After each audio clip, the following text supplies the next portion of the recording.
Grazie per aver accolto questo invito. Meraviglioso, aggiungo io.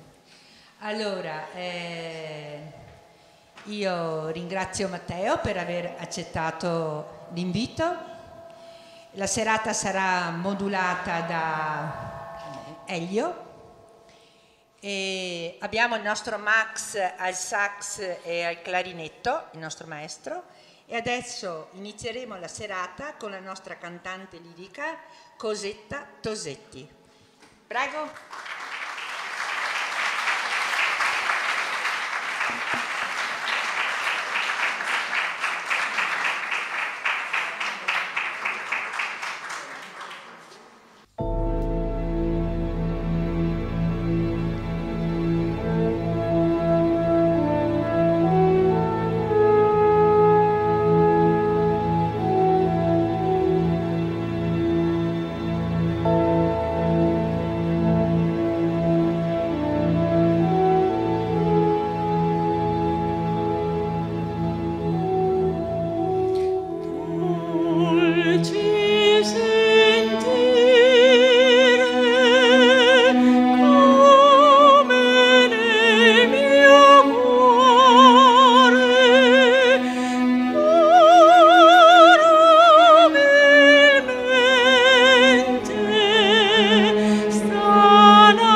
Ebbene, dopo un angelo così, io non so come iniziare questa serata.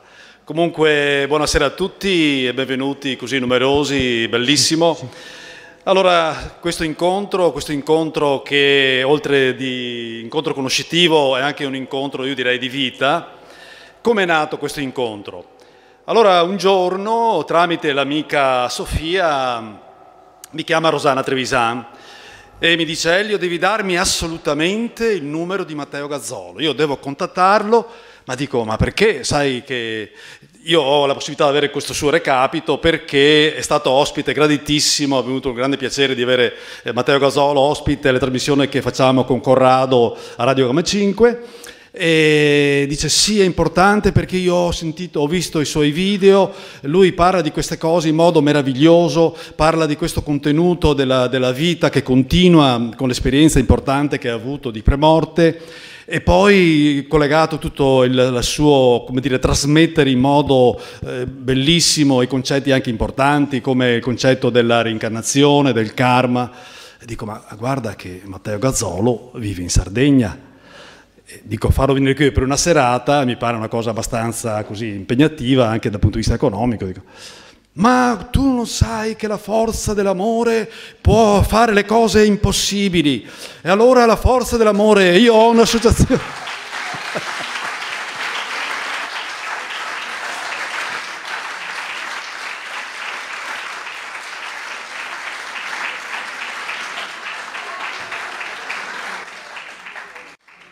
E vedrai che riusciremo a fare sta cosa perché è importante che Matteo Gazzolo sia qui con noi in una serata nel Padovano. Io mi sono arreso, ho detto sarà la forza dell'amore, sarà la forza della fede, la determinazione. Fatto sta che stasera abbiamo con noi Matteo Gazzolo, eccolo qua.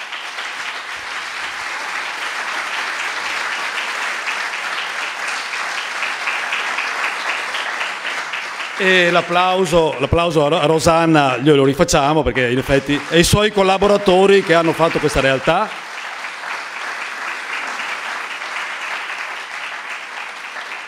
E grazie anche all'amministrazione comunale che ha dato questa bellissima sala. Allora, Matteo Gazzolo, artista, libero ricercatore e studioso della scienza dello spirito antroposofica, attore di teatro fin dall'età di 14 anni, figlio d'arte, sappiamo, del famoso Nando Gazzolo. Ha poi sviluppato la sua arte col cinema, la televisione, dedicandosi poi alla narrazione e alla poesia dal vivo e all'insegnamento della recitazione.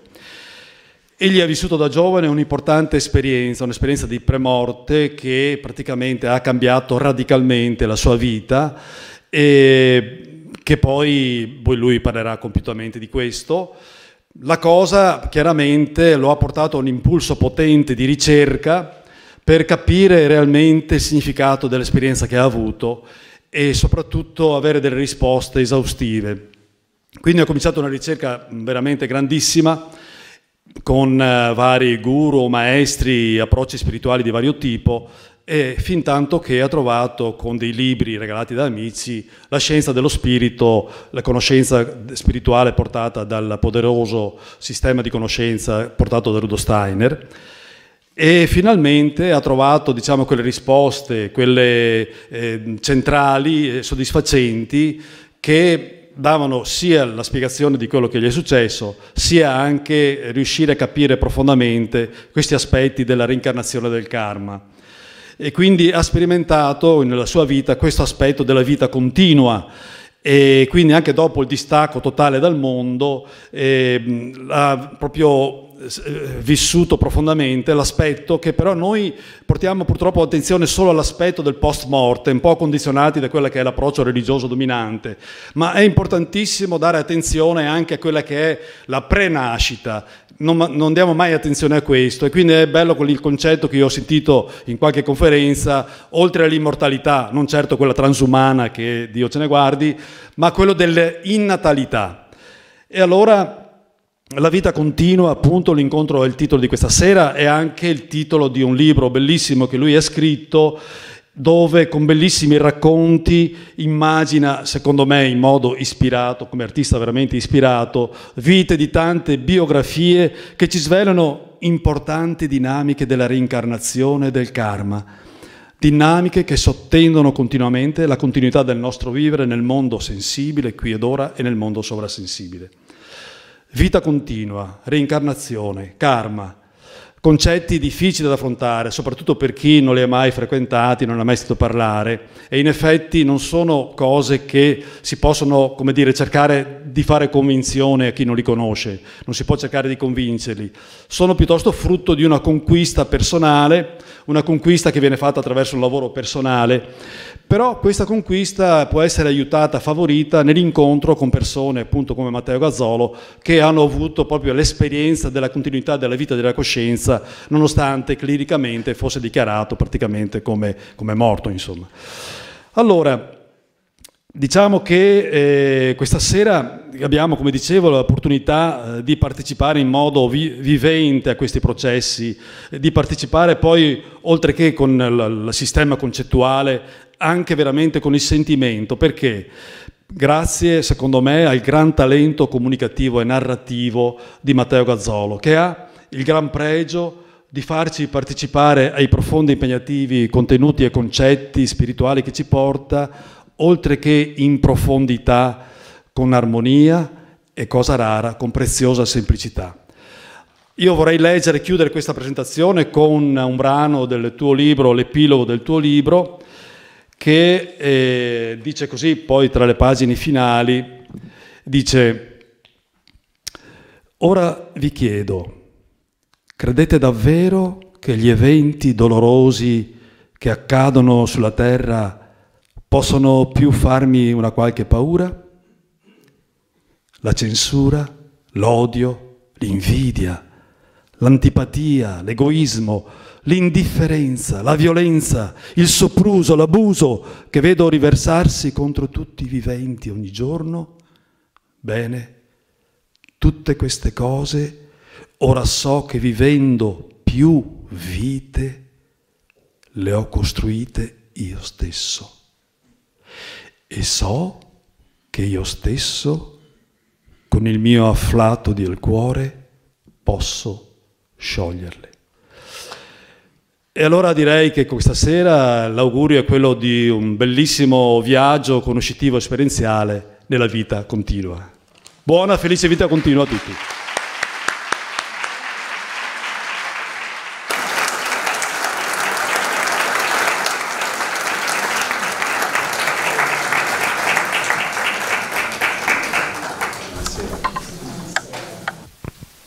Buonasera. Vorrei riuscire ad avere il tempo, la calma di guardare tutti i visi per entrare un po' in comunicazione con tutti quanti. Vita continua. Quando io faccio degli incontri di norma improvviso sempre tutti i contenuti. Non ho niente di scritto, niente di preparato, ovviamente non so neanche chi incontro, okay? E mi muovo con grande libertà.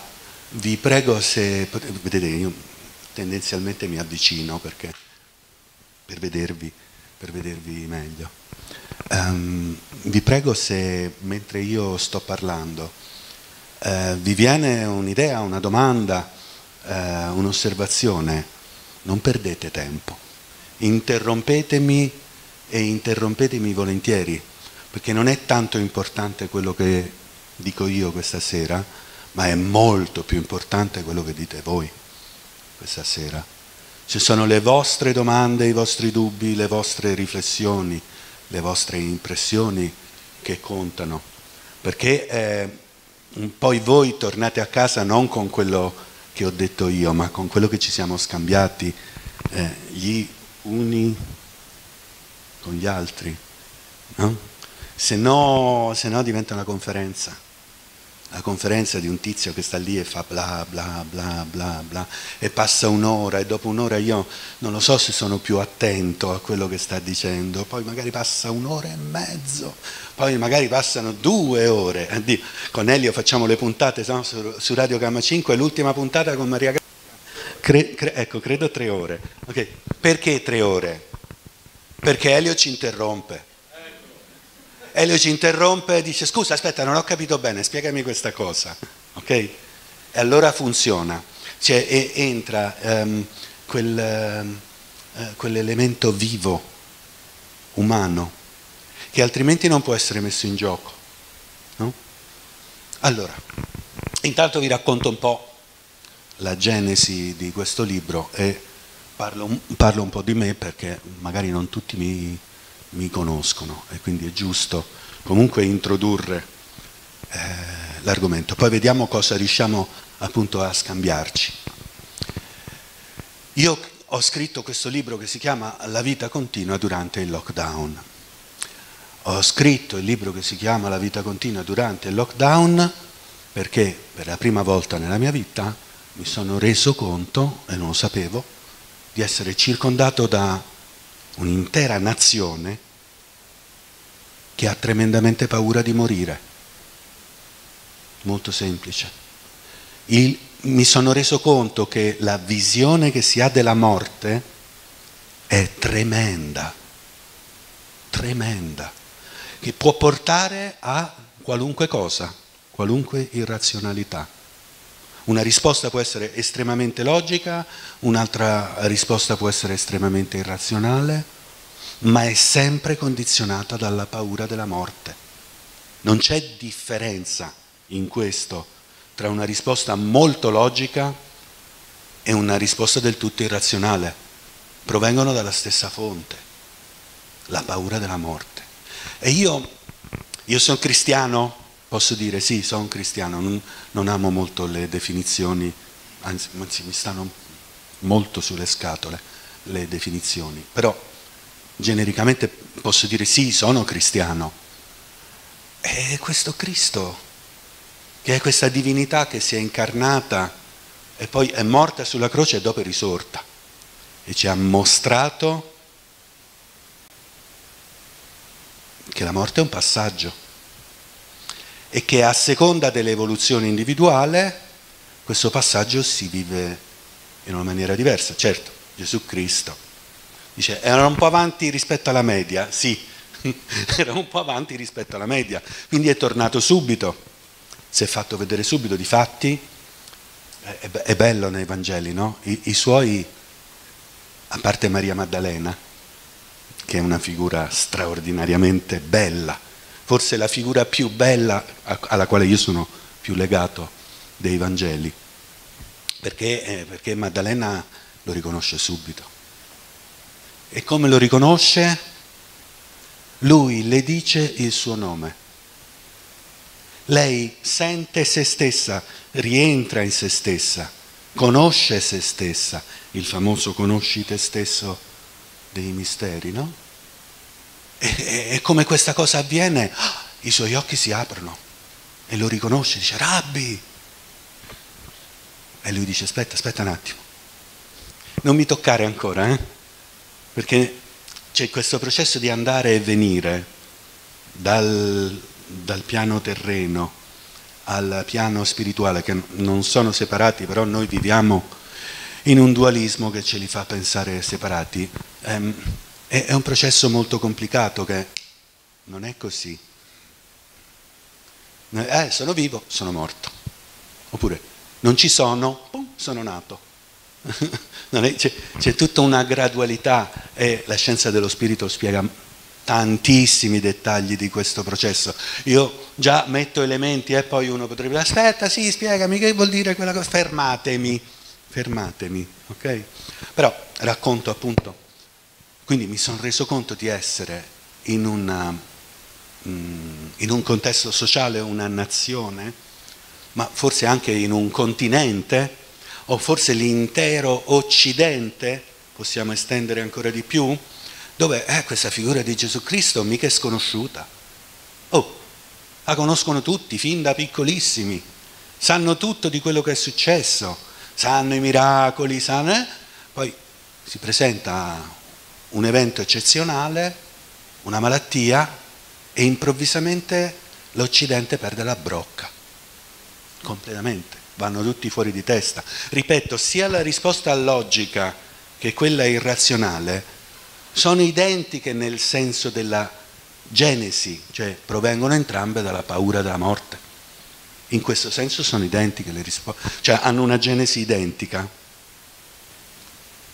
E allora io sono stato in silenzio, che poi è la caratteristica della mia vita. Io oggi sono qui a parlare con voi e sono io profondamente stupito, perché io ho vissuto tantissime esperienze spirituali per, diciamo, 40 anni e non ho mai detto niente a nessuno. Dicevamo prima, non so se c'è Marco, non ti vedo, eccoti Marco. Parlavamo prima, noi dicevamo, io non ho mai parlato con i miei fratelli delle mie esperienze spirituali. Non sanno che io sono qui stasera e che parliamo di spiritualità. Se dicessi ai miei fratelli, guarda, sono andato a Rosanna, abbiamo parlato di spiritualità, ma che è sta cosa? Di spiritualità? Non lo sanno, perché io le ho vissute assolutamente in silenzio. Perché le ho vissute in silenzio? Perché io dovevo conoscere prima di parlare, dovevo capire, e per me questa conoscenza è durata appunto 40 anni, periodo famoso, no? Un periodo archetipico, 40 anni nel deserto, no? 40 anni ci ho messo. Però poi è arrivato questo momento straordinario, eccezionale, e io non ho potuto, veramente, io non ho potuto non scrivere questo piccolo libro. Poi vedete, è un libricino, è proprio una cosa piccola. Non è neanche impegnativo, perché chi lo legge lo sa, è un libro facilissimo da leggere, non richiede nessuno sforzo filosofico, esoterico, spirituale, niente di tutto questo. Un libro di storie che si legano una con l'altra, perché una o due persone muoiono e poi tornano in una vita successiva, e si capisce che quello che succede nella vita successiva è legato a quello che era successo nella vita precedente. Perché è così che funziona la realtà del nostro andare e venire dal pianeta Terra. Quindi non ho potuto non scriverlo, nel senso che un bel giorno eravamo proprio nel lockdown, quello più duro, quello che proprio non si poteva uscire manco a buttare l'immondizia sotto casa, ti venivano con i cani da guardia e ti morsicavano le caviglie. Non c'era modo di sfuggire a questa cosa. E ad un certo punto io vedevo loro, vedevo i personaggi che sono scritti qua, mi stavano parlando e mi parlavano con urgenza, ma proprio con urgenza. Guarda che è successo questo, guarda che è successo quello. E io sapevo che era successo 1, 2, 3, 4 e poi lo riconoscevo dentro di me. Il libro contiene, prendetela con beneficio di inventario, un po' come vi pare, ognuno la prenda come vuole, un po' dei miei ricordi di cose che io so di avere sperimentato in altre vite, che però sono frammenti, e quindi io non è che posso fare come fanno quelli sempre, io ero la sacerdotessa di Iside sulla montagna, il vento mi scorreva nei capelli e poi avevo uno no, io non vi saprei raccontare una cosa di questo tipo, però per esempio, togliendo un'immagine tra le tanti dei racconti, io so di essere stata una ragazza che si è ferita ad una mano. È molto meno affascinante di essere sacerdotessa di Iside, lo so, però è più reale, è più realistico, è più concreto. Cioè questo ricordo in me, io però l'ho potuto osservare, appunto ho detto ci ho messo 40 anni, cioè, l'ho potuto osservare a lungo, non, io mi ricordo se nella mia vita precedente sono... No, non è così. Ho osservato che questo fatto aveva una certa valenza. Perché? Perché io, come tutti noi, insomma, quando sono a casa cucino e prendo il coltello, e quando prendo il coltello e la mano, eccetera, quella sensazione, quel ricordo riemergeva. Se fosse stata una fantasia, me ne sarei accorto per un motivo molto semplice, ma me lo sarei dimenticato. È una cosa così sciocca e così banale che mi sarebbe passato di mente. Se quel ricordo invece ti accompagna 40 anni, e non solo ti accompagna, ma in qualche maniera cresce, cioè si comincia a vedere qualche cosa di più intorno a quel piccolo evento iniziale. Allora possiamo dire che, però ripeto, ci ho messo 40 anni. E allora tutte queste impressioni e questi ricordi, e poi spiegherò bene, anche meglio perché, piano piano sono confluiti tutti qua dentro, insieme a cosa? La mia fantasia letteraria, chiaramente, proprio la fantasia letteraria, quella dello scrittore, studi di scienza dello spirito, quindi immagini tratte dalla scienza dello spirito dove si spiegano determinate dinamiche, come funzionano certi fatti, come andrebbero letti, e poi incontri in ragione delle esperienze che mi sono accadute, e lì ho detto esperienza di premorte ma non è esatto, adesso lo chiarisco meglio, cioè diciamo così di avere dato mio malgrado, io non l'ho cercato, non l'ho voluto assolutamente, mi è semplicemente accaduto, mi piacesse o no mi è accaduto, punto e basta, anzi io non mi interessavo assolutamente di spiritualità in nessuna maniera, quando non avevo proprio sovrastrutture di nessun tipo. E in ragione di questo fatto, di aver dato un'occhiata, nel corso di questi 40 anni io ho incontrato tantissime persone con facoltà particolari, soprattutto guaritori, quasi tutti guaritori. Perché poi chi ha percezioni del mondo sottile molto spesso è orientato a metterle al servizio delle persone. Se posso dare una mano con qualche cosa che so fare, lo fanno volentieri. E anche altri, esoteristi di tutti i tipi, buoni e cattivi, belli e brutti, della parte luminosa e della parte oscura. Perché succede questo? Perché se un altro sa la stessa cosa che so io, è fatale che ci riconosciamo in qualche maniera. E allora cominciamo a parlare, ci guardiamo negli occhi, io lo guardo e dico, ecco, vabbè, continua un po' a parlare, Poi se mi piace, mi piace, e magari mi ci lego e ci sto ore a parlare, condividiamo cose meravigliose, e se non mi piace mi comporto in un'altra maniera, sempre diversa, non c'è una regola. A qualcuno gli rispondo proprio, io non sono uno che ci gira tanto intorno, se te la devo dire te la dico, punto e basta. Oppure certe altre volte è meglio lo zen, è meglio il silenzio. Non ti rispondo, faccio finta di niente, ti lascio sfogare per conto tuo, grazie, arrivederci, speriamo di non incontrarci di nuovo, perché c'è tanta gente che si porta dentro delle cose spiritualmente pesanti, brutte, si vedono poi, Se avessimo un grande schermo qui, mettiamo il telegiornale, vediamo delle facce. Io guardo i volti, guardo gli occhi. Mamma mia, ragazzi miei. Poracci. Proprio, a Roma si dice così, poracci. Ma proprio poveracci, fanno una vita. Mamma mia, io non la farei mai quella vita, deve essere terribile. Vivere con questo mostro dentro che ti costringe a fare delle cose orrende. Orrende. Appunto, pensate a quelli che fanno le guerre, che ne so, ma come fai? Ma come dormi la notte? Che cosa ti porti dentro? E poi dopo il karma, appunto, poi parliamo di karma. Quindi tanti incontri, tanti studi, fantasia letteraria, e esperienze mie, ricordi, che si sono mischiati come? Questo, quando il mondo spirituale parla, è sempre molto deciso.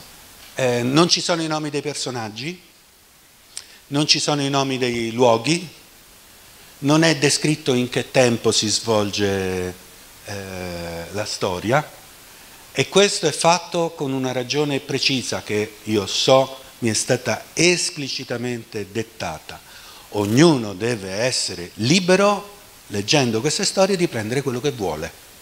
Il personaggio quello, il personaggio quell'altro, quel fatto, quell'immagine, quell'accadimento, quella dinamica, quel processo che vi è, ognuno si prenderà quello che vuole, e io non ho orientato il lettore in nessun modo. Ho voluto non orientare il lettore, affinché il lettore fosse libero. Perché il lettore deve essere libero? Perché la libertà è la caratteristica del mondo spirituale, legato all'umanità, a noi esseri umani. E noi dobbiamo, anzi, dobbiamo coltivare la libertà. Sì, noi siamo in un periodo storico in cui il problema della libertà sta esplodendo oramai in maniera esponenziale. Esseri umani, no? Parlavamo poco fa parlavamo di questo, no? Persone dicono: aspetta, ma sta cosa che mi dicono che devo fare, io non lo so. Ecco, devo pagare una tassa, ma sta tassa mi sembra che sia un po'... è sbagliata questa tassa, o la dinamica con cui si svolge, no? E le persone cominciano questa è la prima volta che succede nella storia dell'umanità, non è mai successo come sta succedendo adesso. Le persone cominciano a mettere in discussione l'autorità superiore, quale che essa sia, che sia religiosa, lo Stato, ecco, la scienza, quello che vi pare. Aspettano, sì, ok, grazie del consiglio, adesso vedo che cosa farci io. E questa cosa ovviamente ha tutti i poteri, non sta bene manco per niente. No? E nei secoli passati, che c'è stata la rivoluzione francese, chi poi studia queste cose sa che la rivoluzione francese è stata parecchio pilotata da poteri forti che volevano che accadesse quella roba lì, quindi non è che proprio il popolo ha avuto basta con il potere, basta con il re, quelli hanno seguito degli impulsi che gli sono stati veramente dati. Invece adesso succede questa cosa in maniera incredibile, cioè succede nel mio cuore, nel tuo cuore, nel suo cuore, indipendentemente, e io non so che a lui succede la stessa cosa che succede a me.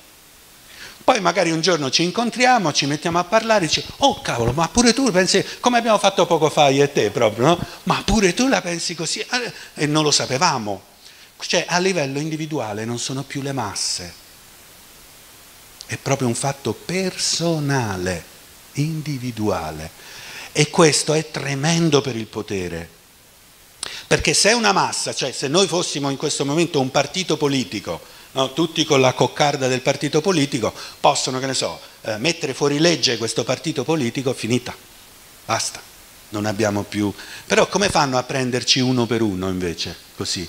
È impossibile, perché quello che uno c'ha nel cuore, lo sa solo lui, è incontrollabile. Ha voglia a metterci i social, farci condividere i nostri pensieri, tutto il nostro mondo interiore, certo, per vedere come siamo orientati, cosa pensiamo, qual è la nostra posizione, ma non ci possono controllare oltre un certo limite. Poi se noi non glielo permettiamo, non ci possono proprio controllare proprio affatto. Basta non essere sui social per essere oggi molto invisibile al potere. Non ce la fa a vederti perché tu non c'hai l'account dei social e quindi non ti vedono. E questo è insopportabile per il potere.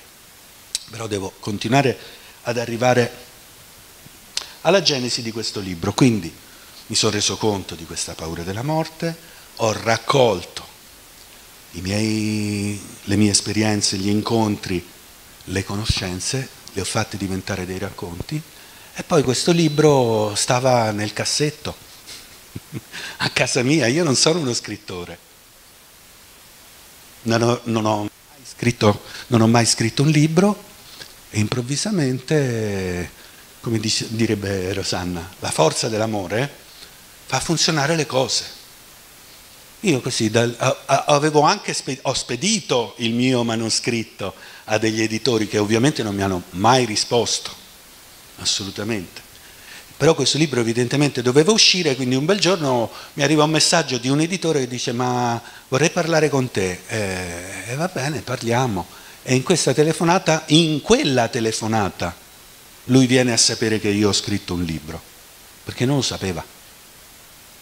Semplicemente io non è che avevo scritto sui social, ho scritto un libro, lo sto dando a tutti gli editori, datemi una mano. In quella telefonata lui viene a sapere che io ho scritto un libro e allora mi dice: questo libro te lo pubblico io. E sta qua. È arrivato così, è arrivato perché doveva arrivare. È un libro particolare perché appunto io sono, chi sono io? Un illustre sconosciuto che non ha mai scritto niente, che non è mai stato pubblicamente esposto a parlare di spiritualità, eppure questo libro esiste, cioè continua a non morire.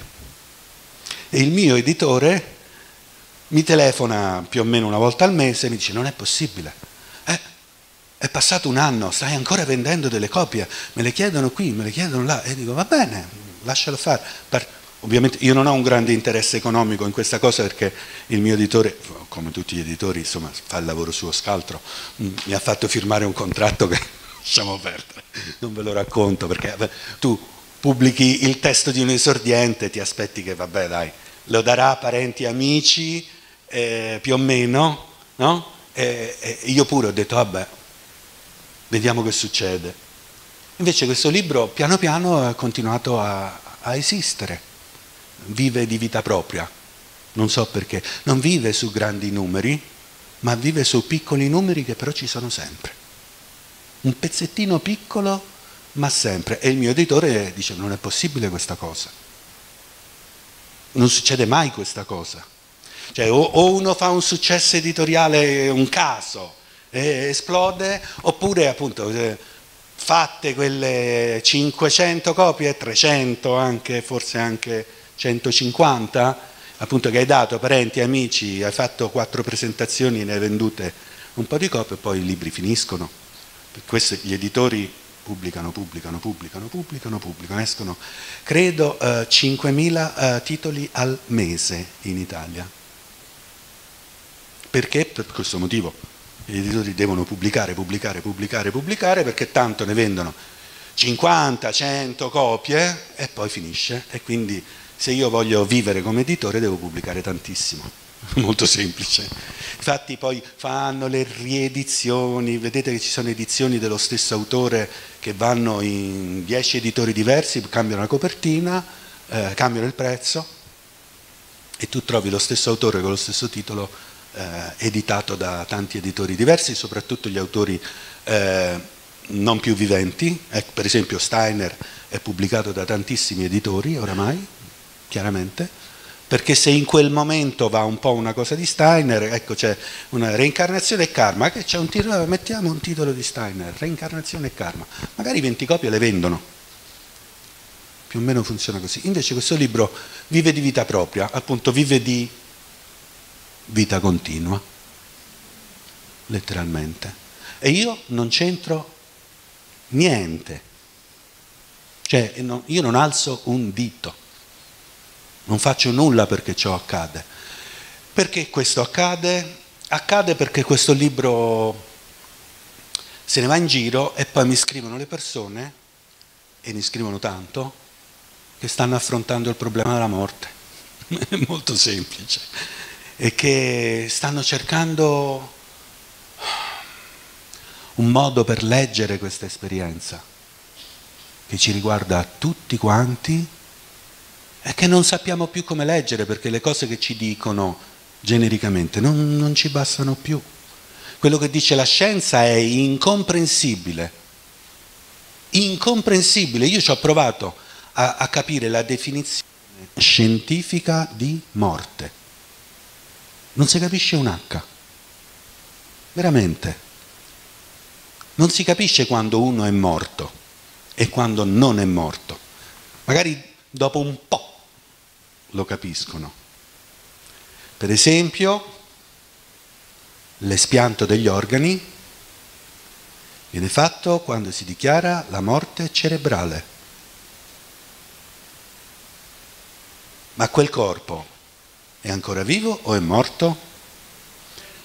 Non si può estrarre un organo morto da un corpo morto. Perché se metti un pezzo di un corpo morto dentro un corpo vivo, quello sta già in necrosi e ammazzi il ricevente. Quindi come funziona sta morte secondo la scienza? La definizione scientifica di morte è quanto di più vago possibile, e allo stesso modo la definizione scientifica di vita. Non è chiarissimo che cosa sia la vita. Poi arriva la scienza dello spirito, che ne so, Massimo Scaligero, non so se voi conoscete questo autore fantastico, italiano, sconosciuto agli italiani, e lui dice: prendete i migliori scienziati della Terra, dategli i più potenti laboratori scientifici presenti al momento sulla Terra, dategli gli elementi chimici primi, idrogeno, ossigeno, carbonio, eccetera, e chiedetegli di fare un filo d'erba. Sono mica capaci. Non possono.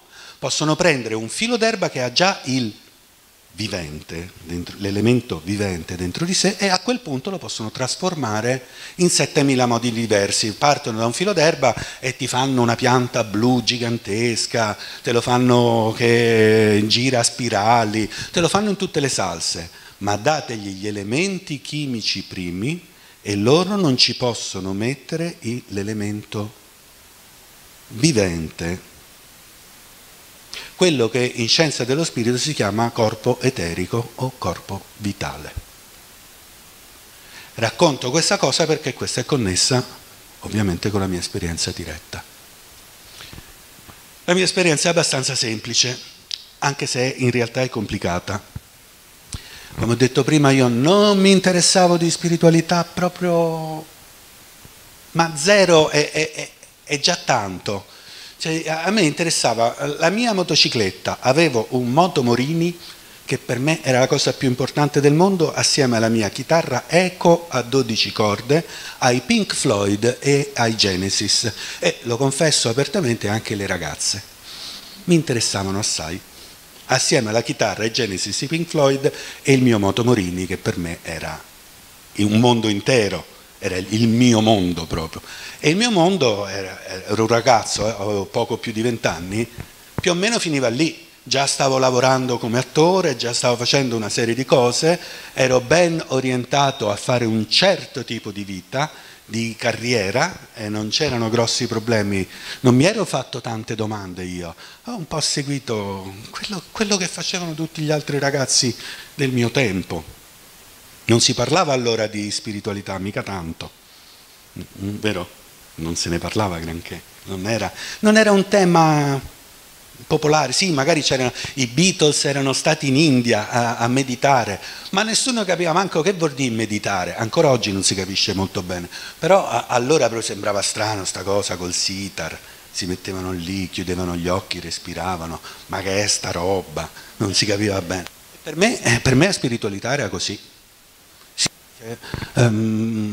c'era questo Cristo, bella figura, molto affascinante, allora c'era il film Jesus Christ Superstar.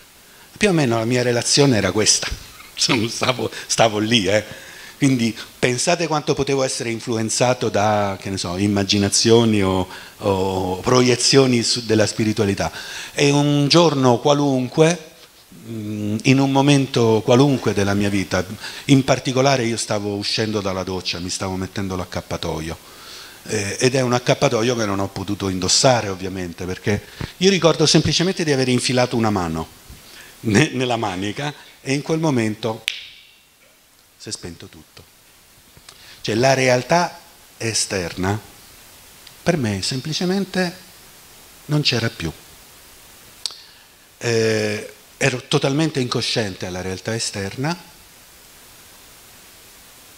Mio fratello ha bussato alla porta del bagno, ha sfondato poi la porta del bagno perché io mi ero chiuso a chiave, ha tentato di rianimarmi, ha detto ma io ti ho preso, ti scuotevo e tu niente, non reagivo proprio, quindi ha chiamato l'ambulanza, ovviamente, perché è la cosa più normale del mondo, e questi sono arrivati, hanno cercato di rianimarmi con le procedure standard che si fanno per rianimare una persona che ha perso coscienza.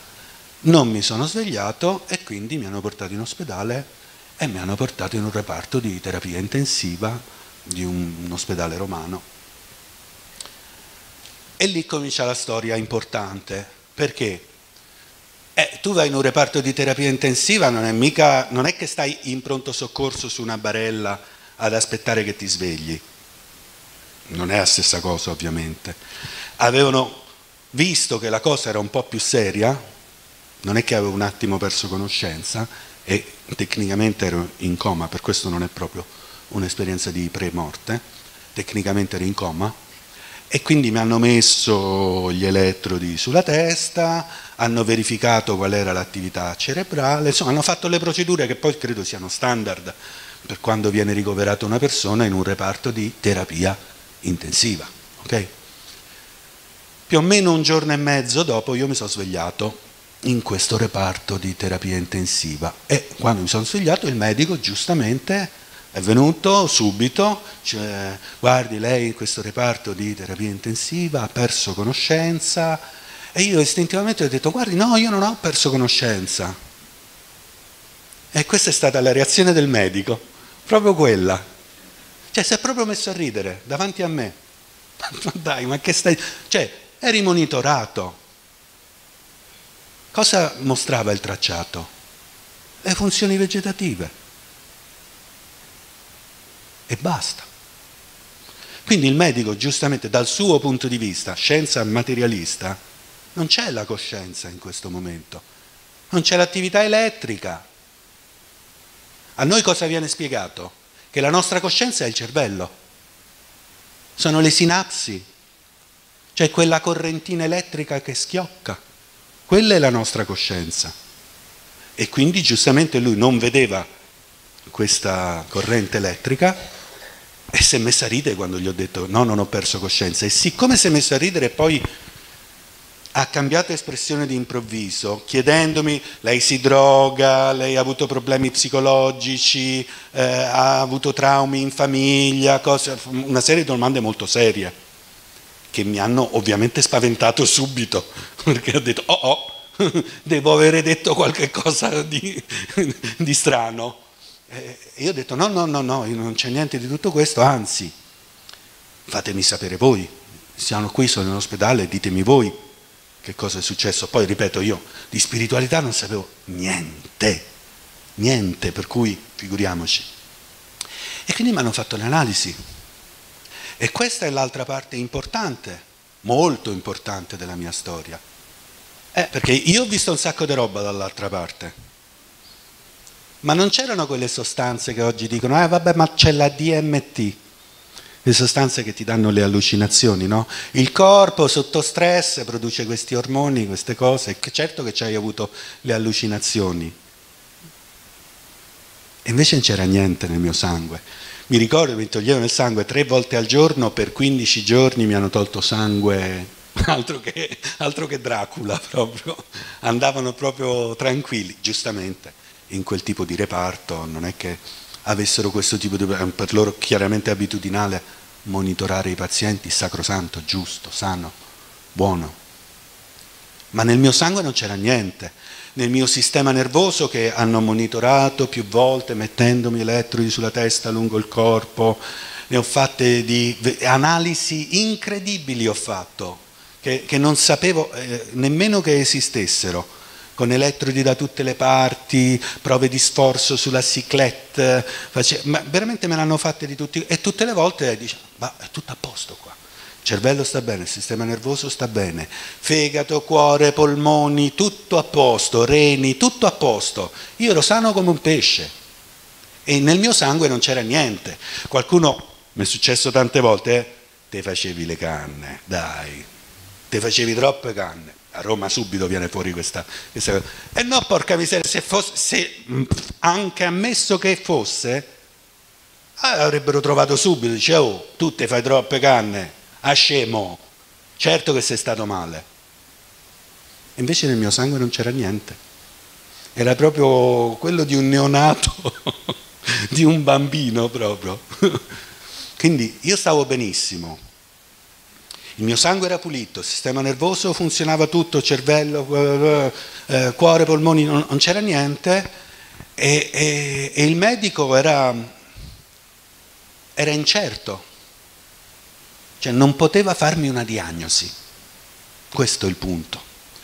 Tanto che più o meno dopo 15 giorni, non so, sarà stato qualcosa intorno ai 15 giorni, io dissi al medico, perché mi ero un po' scocciato sinceramente, senta, ho capito, una diagnosi non c'è, lo capisco, però voi mi avete detto che io sto bene, perché appunto avevo già fatto altro che check-up, ma molto più di un check-up, ma molto di più. Io stavo benissimo, mi sentivo poi bene. Cioè io stavo in un reparto di terapia intensiva, ero come oggi. Cioè stavo proprio bene, ero sveglio.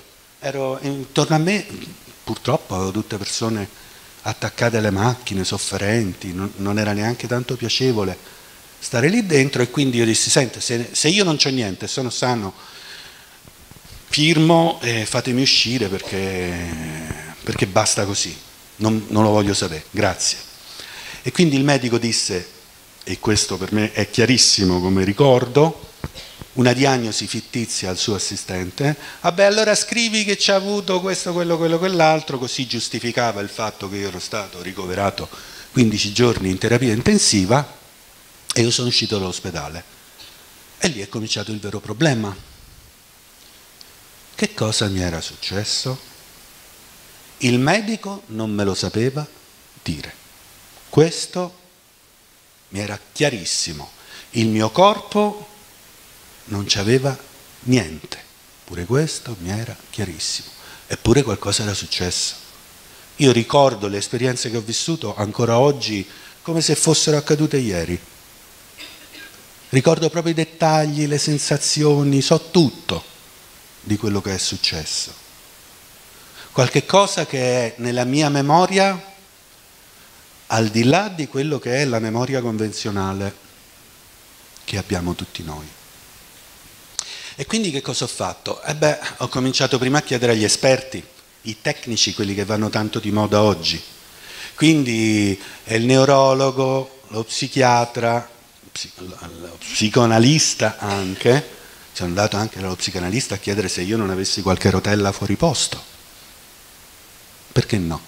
Volevo capire cosa mi era successo e tutte le volte non solo ricevevo delle risposte, a volte veramente sciocche, quasi tutte le ho dimenticate perché erano talmente fuori contesto che io tutte le volte uscivo da questi studi, da questi incontri e dicevo no, questo no, non mi ha detto niente. Cioè cosa capivo io? Io avevo avuto un'esperienza e la persona che mi dava la sua spiegazione della mia esperienza non sapeva niente dell'esperienza che avevo vissuto io, non l'aveva vissuta, né l'aveva mai vista forse in altri pazienti, per cui mi diceva delle cose ad libitum, quello che gli veniva in mente. Quindi a un certo punto ho smesso di chiedere agli esperti, perché era veramente inutile. Quindi la risposta era sempre inutile. E quindi ho fatto l'altro passaggio pesantissimo di andare a chiedere agli esperti di spiritualità. Dio me ne scampi e liberi, ragazzi miei. Peggio che andare di notte, si dice a Roma. Peggio. Perché? E beh, cavolo, tu ti occupi del mondo spirituale. Fai il guru del mondo spirituale, c'hai i gruppi di meditazione, lavori sui chakra, e poi quando uno te la racconta quell'esperienza lì, tu gli dici delle scemenze colossali che io, avendo avuto l'esperienza, mi rendevo perfettamente conto che lui non sapeva di che cosa stava parlando. Era proprio incongruente, perché diceva delle cose che io non avevo visto. E poi sempre descrizioni generiche, bravi, quelli della spiritualità so furbi, almeno quegli altri dicevano una cavolata, sparando ad libitum, come gli veniva in mente. No, questi entravano nei dettagli, ti spiegavano proprio come funziona l'esperienza spirituale. Ah sì? E com'è che io non ci vedo niente di quello che ho sperimentato io? Mi chiedevo. E quindi dentro Matteo è cominciata una cosa più complessa, più difficile da sostenere. Io ho qualcosa che nessuno sa. Che faccio adesso? Non c'è un medico, non c'è un guru, non c'è un esperto, non c'è un prete, non c'è un rosario, non c'è una preghiera, non c'è niente che ti può aiutare. Sei completamente solo. E devi trovare una risposta. Questa è un po' la storia di Parsifal, non so chi di voi conosce Parsifal un po' più nel dettaglio. Parsifal a un certo punto è nella stessa situazione in cui mi sono trovato io. Non hai più risposte, non ti puoi aggrappare più a niente, non c'è più un duello, una conquista, una cosa che vuoi fare che impegna la tua attenzione e che ti muove, che ti spinge. No, le hai fatte tutte e non c'è più niente. Allora Parsifal a un certo punto chiede aiuto al cielo. Finalmente, per la prima volta nella sua vita.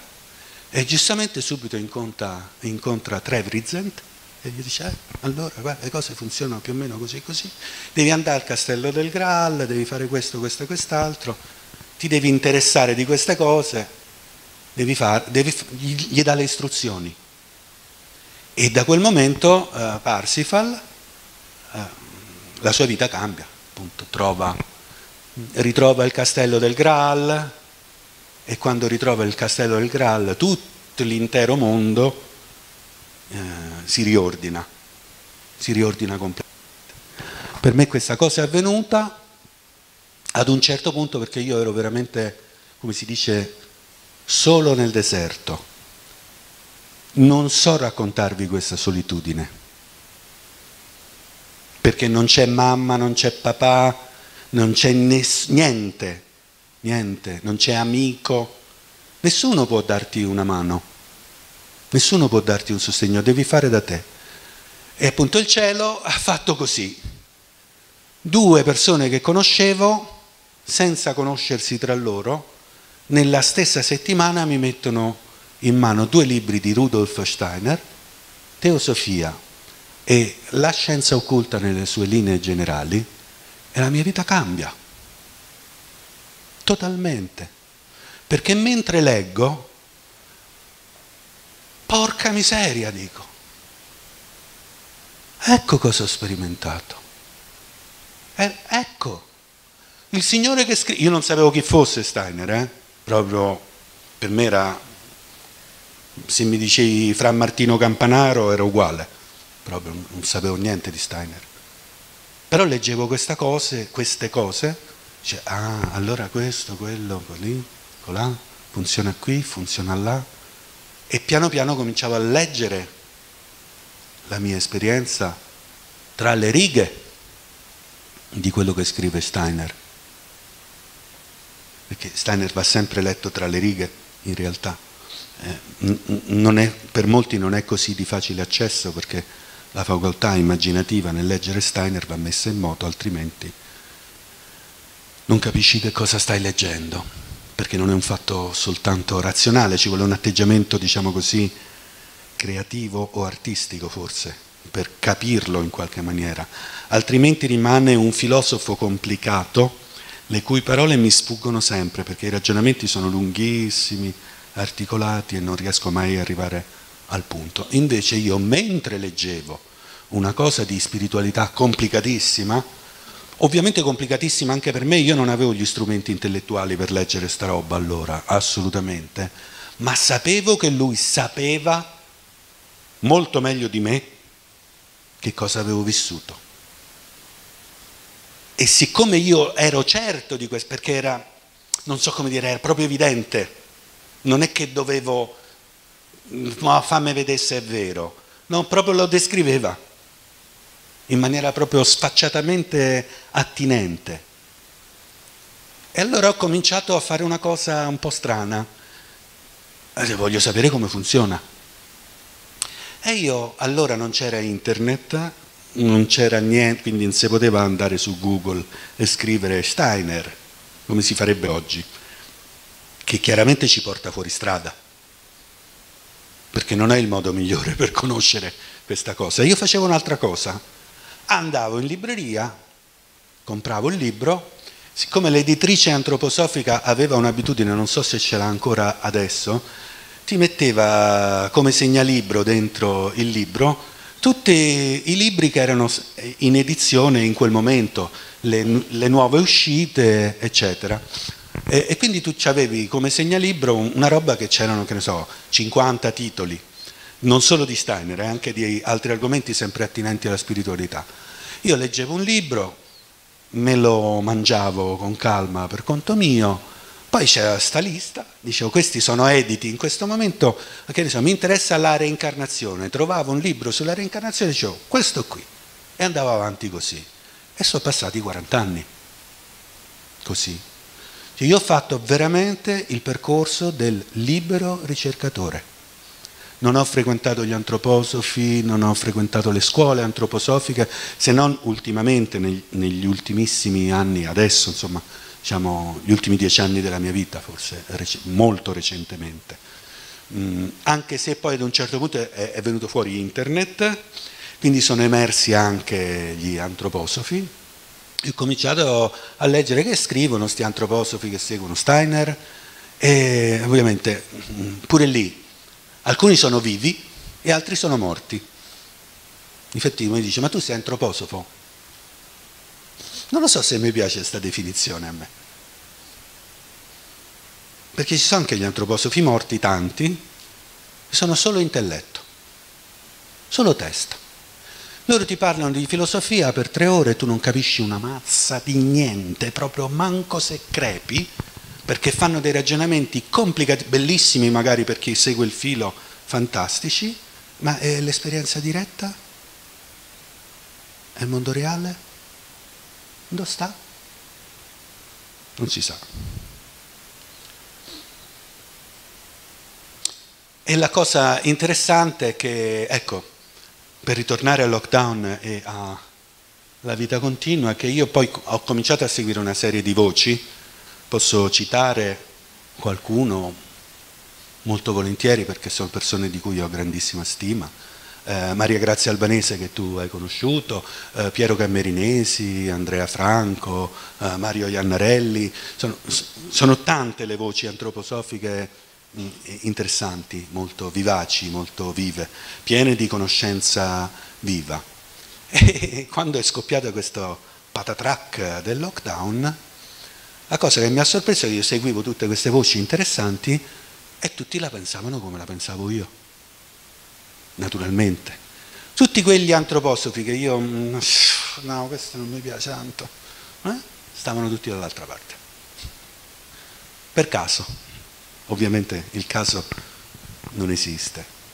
Quindi c'è una certa linea di pensiero che è estremamente viva e vivace, che si tramuta in continuazione in cose concrete ed estremamente pratiche. Io ci sono arrivato per conto mio, perché un giorno della mia vita, quando avevo poco più di 20 anni, il mondo spirituale mi ha dato un grandissimo calcio nel sedere e mi ha detto: siamo qui, guardaci, studiaci, conoscici, cosa di cui io non mi occupavo affatto. Qualcuno diceva: vabbè, ma tu l'hai visto questo mondo spirituale, è facile per te parlare. Non è così che funziona. Non è così. Il mondo spirituale lo si può capire con il nostro intelletto, quello normale, comune. Se uno vuole, se uno non lo vuole capire, non lo capirà. Molto semplice. Si sceglierà, ecco, uno di quei guru che ho incontrato io, che ti portano su una montagna al mezzanotte col novilunio, bla bla bla, perché le forze cosmiche, l'angelo blu sta per scendere, allora farai quello. È comodo, è bellissimo, ci si tiene tutti per mano, si cantano dei mantra, siamo molto bene insieme, è vero, sono esperienze bellissime, non mica sono brutte, sono esperienze fantastiche, bellissime. Ma da questo a collegarsi con il mondo spirituale ci passa. Non è bellissimo poi collegarsi con questo mondo spirituale, Non è bellissimo. Lo so che lo vendono come sento l'energia, senti l'energia, benissimo. Fino a che rimane una sensazione dell'energia, va benissimo, non c'è nessun problema. Se capita come succede a me che cominci a vederla, che ci faccio con quello che vedo? Non so che cosa ci faccio, perché quando una coscienza si avvicina all'immagine, cioè all'esperienza visiva, immaginativa diremo, diretta, la prima cosa che succede è che incontra il famoso piccolo guardiano della soglia. E il piccolo guardiano della soglia fa sempre la stessa cosa, con tutti noi, inderogabilmente.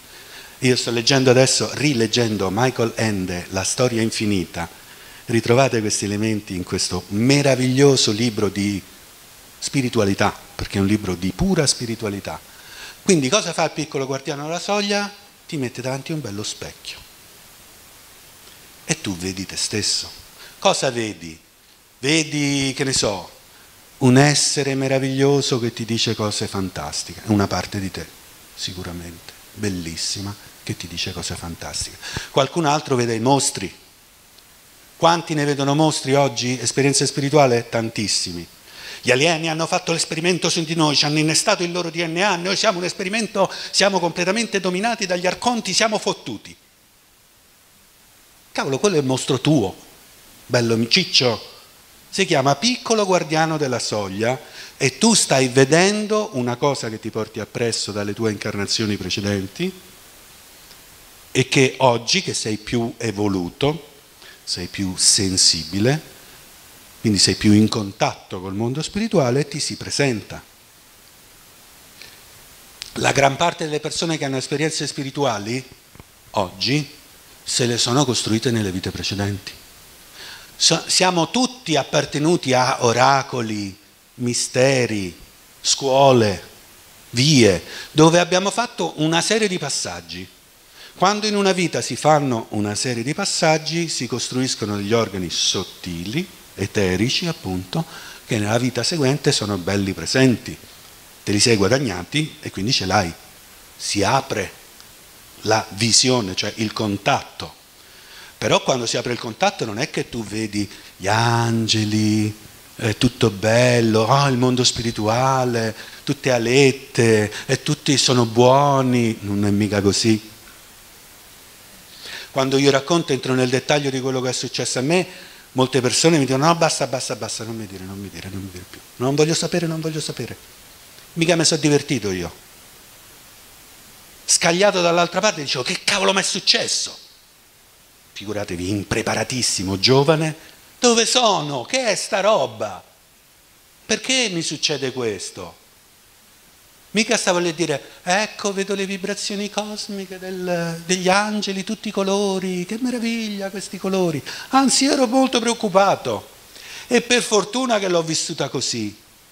In qualche maniera io so oggi di essere stato molto sano di mente, perché avrei potuto prendere le stesse immagini e farmi rapire.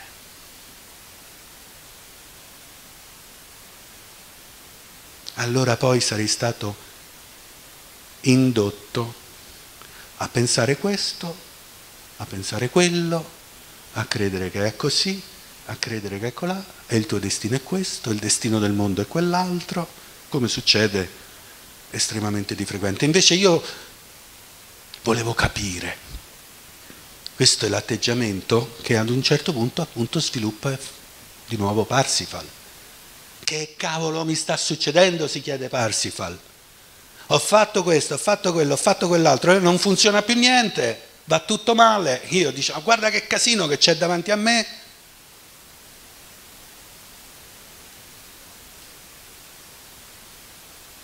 Quindi, piccolo guardiano della soglia ti fa vedere te stesso. Cosa? Dove sei arrivato fino a quel momento. E il fatto eclatante è che dove sei arrivato fino a quel momento va sempre bene. Sempre bene. Se tu vedi un mostro terribile, cosa che può succedere, e come? Quanti hanno esperienze spirituali e poi si spaventano, dicono ma non lo farò mai più, aiuto. Va bene, perché? Perché tu sei quello. Non c'è altra risposta che accettarlo. Così come dobbiamo fare nella vita in realtà, no? Mi succede una disgrazia, quale che sia. Che senso ha dire non doveva succedere a me? Perché proprio a me? Vabbè, ok, va bene, sì, è umano, ok.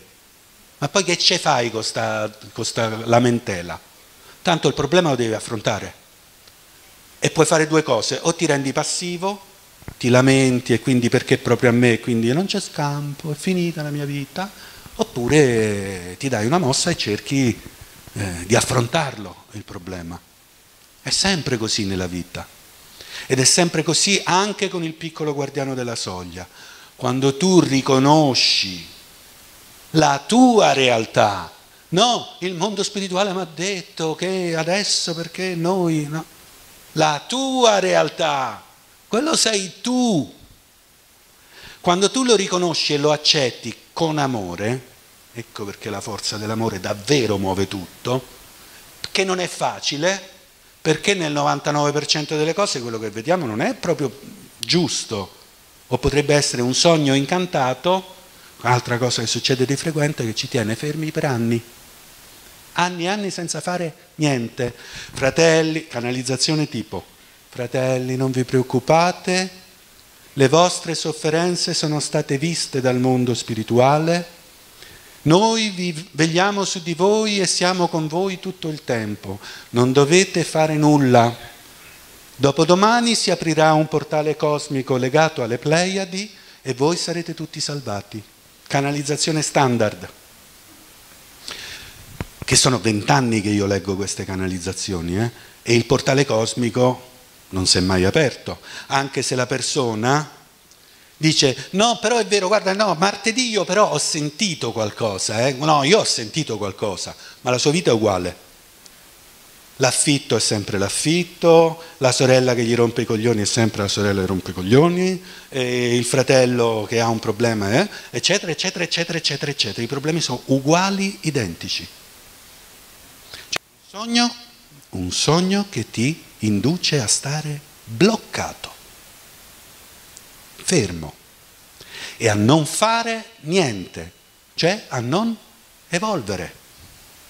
Perché noi evolviamo quando affrontiamo le prove. Che faceva Parsifal?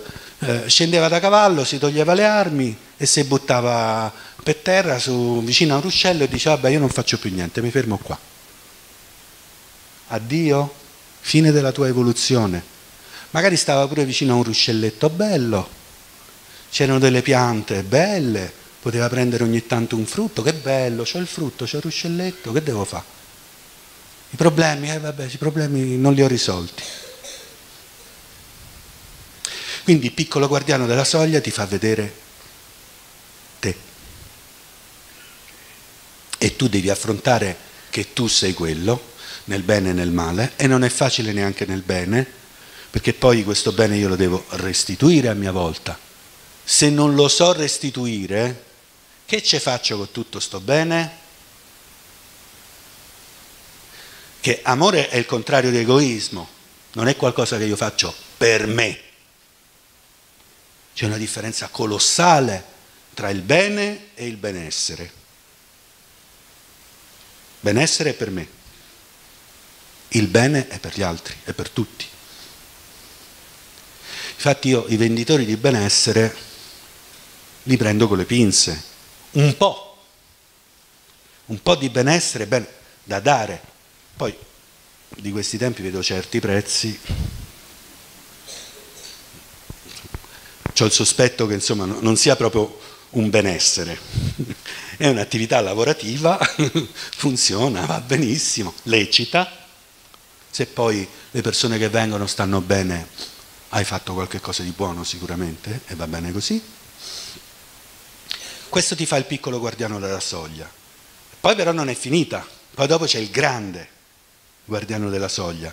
Non stai ancora vedendo il mondo spirituale, Fino a che tu senti le energie, vedi delle figure, non stai vedendo ancora direttamente il mondo spirituale. Stai avendo sicuramente delle percezioni, è sicuro al 100%, ma non stai vedendo il mondo spirituale. Ecco perché poi tanti canalizzano e gli basta questo per credere di essere in contatto col mondo spirituale. Sei in contatto con quale livello? Se io fossi un'entità dell'astrale inferiore che è rimasta legata al pianeta Terra e che ha bisogno dell'esperienza terrestre attraverso un canalizzatore, cioè io mi metto dentro l'anima del canalizzatore che è un po' addormentato, un po' così, non dico in trance, però mezzo ipnotizzato, in dormiveglia, e scrive o fa altre cose, io gli direi: sono un maestro superiore delle sfere celesti, sono qui per guidarti a cose meravigliose che ti aiuteranno e ti faranno tanto bene. E così tu dici: che bella esperienza che sto avendo. E io, entità dell'astrale inferiore, mi succhio letteralmente un bel po' di esperienza terrestre, grazie a te, che nel frattempo sei addormentato nel sogno che io ti racconto. Questa cosa è diffusissima. Ci sono anche quelli che non ci cascano, bisogna essere onesti. Ci sono anche persone che contattano questa roba qua e dicono: non mi rompe le scatole, togliti di mezzo perché c'ho da fare altro. Ma ne ho incontrati non tantissimi. E in genere quelli che sono in grado di fare questa cosa non vanno sotto ipnosi, non fanno trance, non stanno neanche in dormiveglia, e il loro contatto è proprio da svegli, sono proprio svegli, desti.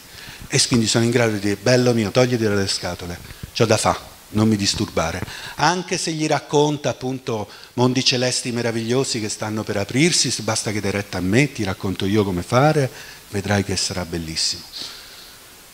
Quindi, grande guardiano della soglia fa qualcos'altro, molto difficile, molto difficile. hai contattato una realtà sottile. La senti, la vedi, oppure puoi anche sentire dire, parlare, o puoi scrivere, può succedere in tanti modi. Hai visto che il primo contatto che hai è proprio il riflesso tuo, potresti leggere chi sei stato, cosa hai sviluppato spiritualmente fino a quel momento, a che punto sei arrivato nella tua evoluzione spirituale. Lo accetti, te ne fai carico responsabilmente, dici questo sono io, va bene, anche se è brutto me lo prendo, va bene, andiamo avanti con questo, va bene, lo accetto. Grande guardiano della soglia ti dice, per esempio, tu cominci a vedere, no? E vedi per esempio un grande burrone davanti a te e il grande guardiano della soglia sta dall'altra parte e ti dice attraversa. Ah, ma c'è il burrone lì, attraversa. Cioè cosa fa? Mette alla prova le tue qualità morali. Coraggio, onestà, altruismo, capacità di amare, le tue qualità morali. Se non ne hai, continua a metterti alla prova, inderogabilmente, perché è un guardiano appunto, sta lì per quello. Accedere a sfere superiori significa veramente entrare in contatto con delle realtà molto potenti e una persona moralmente impreparata può fare dei casini pazzeschi, pazzeschi, perché la realtà fisica è connessa con quella spirituale. Le molecole di questo coso di metallo stanno insieme perché c'è un essere elementare nella parte eterica che gli dà quella che la quantistica chiama l'informazione. Metallo, tu sei metallo, essere elementare, è un essere dell'elemento. E dice tu sei metallo. Si prendono le molecole di questo e quell'altro elemento, messe insieme, coese, diventano metallo. Oppure il mio fegato, le mie ossa, oppure il rene, cioè ha le funzioni, la forma e le funzioni determinano. Ok? Pensate cosa può accadere se veramente uno va dove ci sono le cause di questa roba lì e ha degli intenti cattivi. Potenzialmente può intervenire sulla realtà in maniera estremamente distruttiva. Come credete che l'abbiano inventata la bomba atomica? Se non collegandosi a delle forze oscure che hanno ispirato questa cosa distruttiva tremenda. Tant'è vero che il mondo spirituale, quando è esplosa la bomba atomica, è intervenuto immediatamente. È finita subito la seconda guerra mondiale, all'istante. Qualcuno dice no vabbè era già finita, no era già finita, no, combattevano ancora. E dopo diciamo la dichiarazione della fine sappiamo bene, la storia è tremenda, sono successi tanti fatti ancora brutti perché non è finita in un secondo, ma il mondo spirituale sicuramente è intervenuto e tutte le nazioni del mondo si sono fermate e hanno detto fermi un attimo perché questo è troppo, si sono proprio fermati. Quindi esiste la possibilità di contattare anche delle forze estremamente distruttive. Oggi per esempio toccano il DNA in maniera distruttiva. E quindi ecco a cosa serve questo, ecco a cosa serve che noi ci incontriamo, ecco a cosa serve conoscere queste cose, studiare la spiritualità. Non farsi fregare dal punto. Quelli che a me non sapevano dare la risposta di che cosa mi era successo e cominciare a fare un percorso di acquisizione di coscienza. Dice Steiner dell'amore. Forse è una frase complicata, però magari cerco di spiegarlo. L'amore è il frutto della saggezza che rinasce nell'io. Cioè, tu ti devi collegare alla saggezza, devi conoscere, conoscere a fondo. Quando questa saggezza la fai tua, rinasce nel tuo io, diventa amore. Noi viviamo in quello che sta nel cosmo, un cosmo della saggezza, no? La vediamo nella natura? È straordinario. Come tutte le specie viventi collaborano uno con l'altra, piante, animali, il clima, la terra, l'acqua, le montagne e la luna con la terra, luna, terra e sole e poi tutto l'intero sistema solare, eccetera. Tutto è come un orologio gigantesco dove tutti gli elementi sono perfettamente collegati gli uni agli altri, è tutto di una saggezza infinita. Guardiamo le formiche fare un formicaio, le api fare un alveare, è bellissimo, saggezza profondissima. Un essere umano non saprebbe inventare questa cosa. Guardiamo come è fatto un albero, un essere umano non saprebbe inventare un albero. Appunto, i più grandi scienziati della Terra, dagli gli elementi chimici primi, non ti sanno fare neanche un filo d'erba. Noi non sapremmo inventare un albero, possiamo prendere un albero che c'è e modificarlo, ma non possiamo, perché non abbiamo la saggezza per arrivare fino a quel punto, non ancora, ma stiamo acquisendo questa saggezza, sì, è come stiamo conoscendo tantissimo del mondo e continuiamo a fare nostre profondamente tutte le conoscenze della scienza, della filosofia, dell'etica, della morale, della legislazione, eccetera, tutti i campi della vita umana, nell'arte ovviamente, tutti i campi stiamo interiorizzando una saggezza profonda. E quando uno interiorizza una saggezza profonda, che ci fa? La usa, no? Io imparo a scolpire il legno e faccio le sculture, e quello è amore. L'amore è qualcosa che si fa, non è un sentimento che si prova. Chi crede che l'amore sia un sentimento che si prova non ha capito la forza dell'amore, per l'appunto, che non è un sentimento, è anche un sentimento, ma soprattutto è qualcosa che si fa.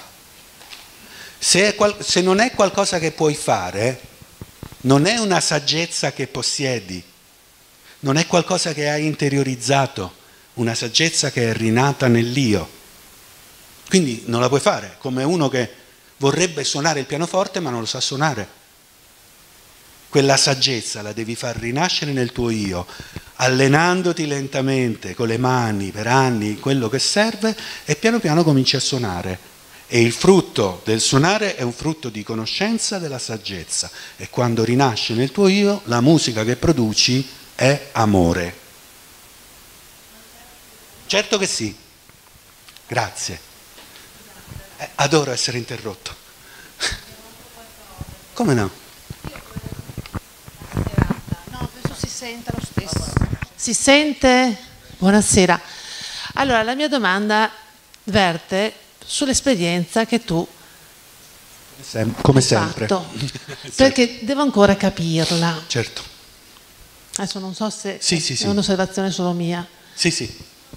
Io pensavo che ci fosse spazio per spiegare che cosa possiamo conoscere attraverso la tua esperienza di ciò che magari nessuno di noi ha provato. Benissimo, va bene. Allora, grazie. La cosa più importante della mia esperienza, ti rispondo, però sì. La cosa più importante della mia esperienza non è assolutamente quello che io ho visto. È proprio il dato meno importante, perché come ho spiegato il piccolo guardiano della soglia ti mostra te stesso, quindi io ho visto qualcosa di molto relativo a me, oggi lo so, allora non lo sapevo. Aspetta, poi te lo descrivo dopo. Okay. Ma la cosa importante è un'altra, molto più importante, è che gli strumenti dicevano che non c'era attività cerebrale, c'era l'attività neurovegetativa, e non le esperienze della coscienza. Cioè non quell'attività di coscienza che si ha durante il sogno o durante la veglia, che viene certamente registrata dagli strumenti, se ti mettono gli elettrodi, no, sulla testa, si vede quando uno dorme, quando uno è sveglio, cioè si vede chiaramente l'esperienza della coscienza. Questa esperienza della coscienza agli strumenti non veniva registrata, e questo vuol dire la cosa più importante del mondo, che la coscienza non è il cervello. Questa cosa è molto più importante di quello che io ho visto.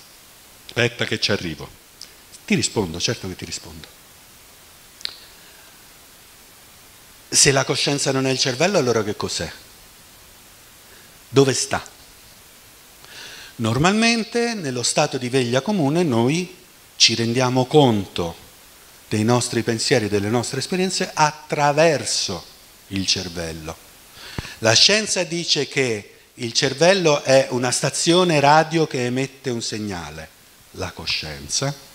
Invece la scienza dello spirito dice che il cervello è una radio ricevente che riceve un segnale. Riceve un segnale di cui noi diventiamo consapevoli. La mia esperienza lo dimostra, perché altrimenti, se il cervello fosse la stazione trasmittente, avrebbero visto l'elettricità, tutta quella roba là, chiaramente. Invece non c'era. E poi, quando io chiedevo spiegazioni su che cosa mi era successo, nessuno sapeva rispondermi, perché non hanno il dato scientifico per poter chiarire questo fatto. Ora, in scienza dello spirito esiste un corpo che si chiama corpo vitale, che ora cerco di descriverti. Non so se ci riesco, però ci provo. Questo corpo vitale o eterico ha molto a che fare con la nostra coscienza, appunto, perché gli antichi, parliamo di epoca lemurica, epoca atlantidea, quindi epoche lontanissime nel tempo, quando l'uomo ancora non aveva la forma fisica che ha oggi, non era ancora condensato nella materia come oggi, eravamo molto diversi, noi pensavamo con il corpo eterico. Poi c'è stato Adamo ed Eva, la famosa caduta dal paradiso terrestre. Non mi posso proprio dilungare su tutto perché non ci basterà mai il tempo, e ad un certo punto l'uomo ha cominciato a perdere la chiaroveggenza naturale, cioè pensare con il corpo eterico, e ha cominciato sempre più a pensare con il sistema nervoso, e in particolare con il cervello. Cioè, cosa fa il cervello? Vede il riflesso di quello che si svolge su un piano sottile. Ok? Ora, per questo noi crediamo di pensare col cervello, perché utilizziamo il cervello per vedere il riflesso di questo piano sottile.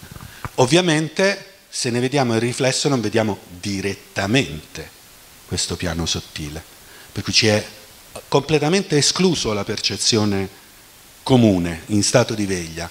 Non vediamo il mondo sottile che è sotteso dietro a tutto ciò che esiste, esseri viventi, esseri inanimati. Ok?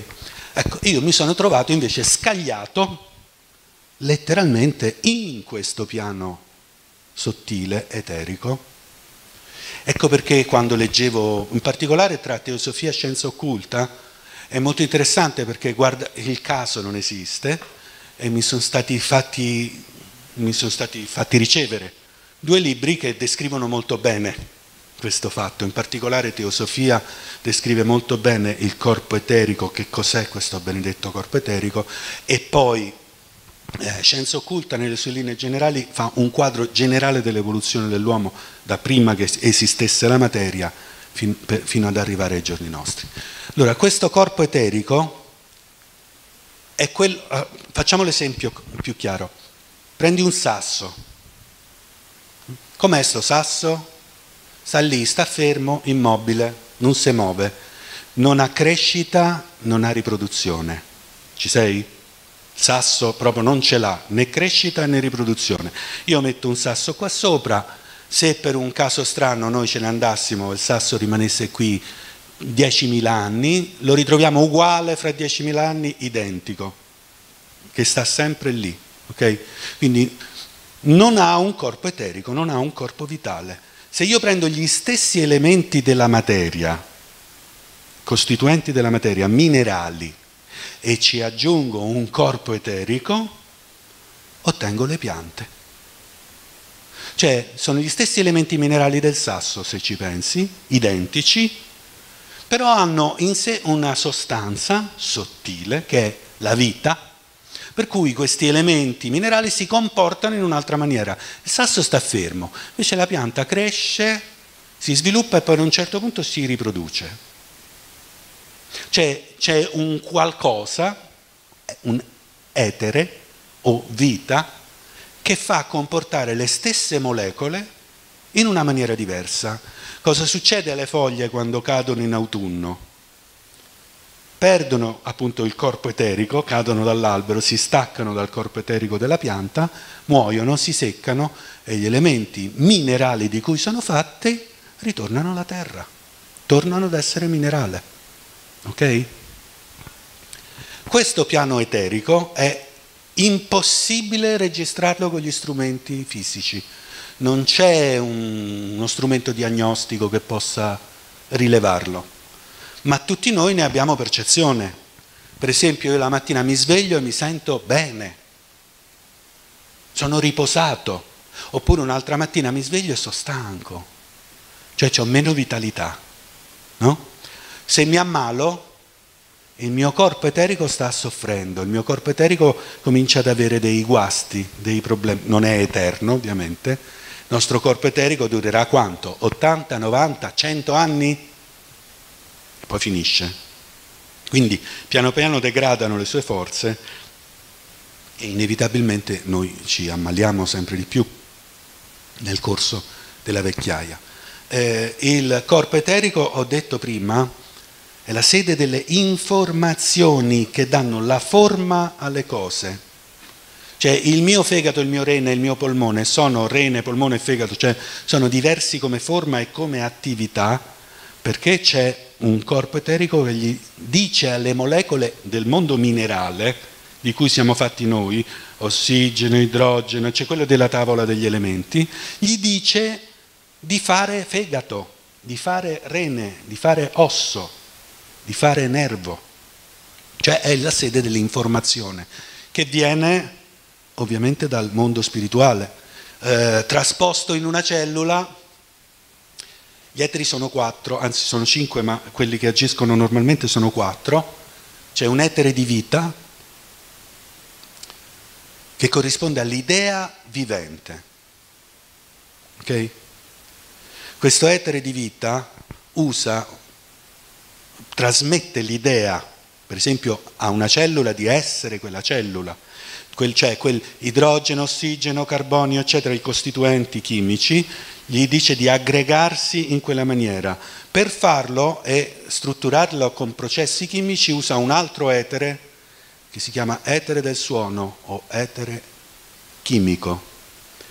Perché l'etere del suono, l'etere chimico funzioni e faccia quella cosa lì, c'è un altro etere che si chiama etere della luce, che è tutti i processi di movimento ed espansione.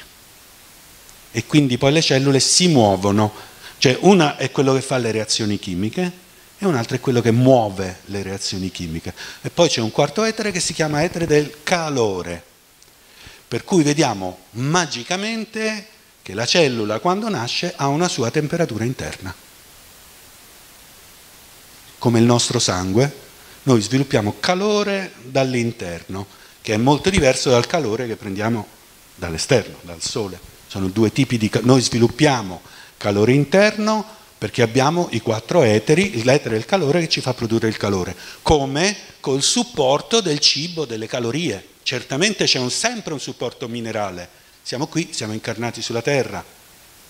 Ma il valore nutritivo del cibo è la sua qualità eterica. Appunto per questo esiste l'agricoltura biodinamica, perché le forze eteriche della terra coltivate in quella maniera lì sono fortissime, sono ricchissime. Chi ha mangiato verdure biodinamiche o formaggi o carne, fanno tutto, le fattorie biodinamiche, sa benissimo il valore di quel cibo che è ricco di vita, si sente molto facilmente. Mangi di meno e sei molto soddisfatto.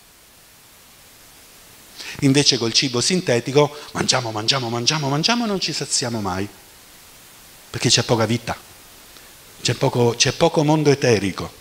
Il nostro corpo eterico aderisce al nostro corpo fisico, oramai è quasi coincidente, del tutto coincidente, e se lo dovessi descrivere per quello che ho visto, è fatto di flussi, poi le parole sono difficili spiegarlo a parole, è fatto di colori tridimensionali che si muovono in continuazione in flussi, movimenti spiraliformi, dove io ho il fegato, si fanno una serie di circonvoluzioni più intense, però è tridimensionale, non è bidimensionale, quindi è un colore che si muove tridimensionale per l'appunto, e sono colori diversi che si frammischiano fra loro, eteri diversi, colori differenti che si frammischiano fra di loro, e a seconda di quello che devono fare l'idea, etere di vita, l'idea, perché il fegato umano è un'idea realizzata sul piano fisico. Se qualcuno non avesse pensato il fegato non potrebbe esistere, come se qualcuno non avesse pensato l'albero non potrebbe esistere. La scienza dice che è nato per caso, lo so, ma non lo hanno mai dimostrato, mai, e non potranno mai dimostrarlo. Noi pazzi scienziati dello spirito, in particolare cito qui volentieri Fausto Carotenuto, ha invitato più volte Piero Angela e i membri del CICAP a dimostrare questa cosa del caso. Fausto lo dice sempre, io lo ripeto volentieri, ci conosciamo, quindi so che mi posso prendere, diciamo così, la libertà di citare questo episodio. Prendete un secchiello di sabbia, lo tirate per aria e un bel giorno dovrà venire un castelletto di sabbia. Non ti chiedo la complessità di un corpo umano che appunto ha tanti organi, il sangue, è complicatissimo il corpo umano. Non ti chiedo la complessità di un albero, ti chiedo solo un castelletto di sabbia. Prima o poi, quando tu lanci un secchio di sabbia per aria, se è vero che è il caso a strutturare la materia, prima o poi dovrà prendere quella forma. Mai accettata questa sfida, mai tentata questa dimostrazione. Perché? Perché alla nostra logica è evidente che la sabbia non ricadrà mai nella forma di un castelletto di sabbia, è del tutto illogico, è sciocco pensare questa cosa, ma se tu parli con lo scienziato attuale ti dice che è il caso ad aver fatto il corpo umano così, ti dà fastidio dire che sia il caso che ha strutturato il tuo corpo umano. Sostituiamo la parola caso con la parola Dio e io ti dico, ti dà fastidio che sia Dio avere fatto il tuo corpo così, è lo stesso processo logico. Quindi in questo caso atei e credenti si ritrovano a dare la stessa spiegazione di che cos'è la vita, che cos'è il mondo, mentre il punto di vista della scienza dello spirito è molto più articolato, è complesso. Spiega Steiner tutto, una serie in scienza occulta nelle sue linee generali, spiega la lunghissima serie di eventi che hanno portato l'idea della vita, eccetera, di tutto ciò che esiste, piano piano a diventare una cosa densa, materiale. Però qui si parla di un'idea e la scienza non accetta questo fatto. Perché? Perché l'idea o concetto, che è il termine più adatto per dire la cosa, non si può dimostrare scientificamente. È tecnicamente impossibile dimostrare che esistono i concetti. Il concetto è un dato empirico che tutti sperimentiamo, no? Devo andare a fare la spesa al supermercato e comprare i pomodori. Spesa, supermercato, pomodori, sono tutti concetti che utilizziamo tutti costantemente, ma l'ente del concetto è indimostrabile scientificamente. Prego. Aspetta un secondo che... Scusa, Platone parlava del mondo delle idee? Sì, certo che sì. Perché Platone parlava del mondo delle idee? Perché Platone... spegni il microfono, se no sentiamo sempre il... Eccolo, grazie. Perché era un iniziato. Che cos'è l'iniziato? È uno che ha fatto una cosa simile a quella che è successa a me contro la mia volontà, di proposito. Cioè, è andato a vedere. Noi abbiamo questi 4 corpi. Un corpo che è fatto delle stesse sostanze del mondo minerale, ok?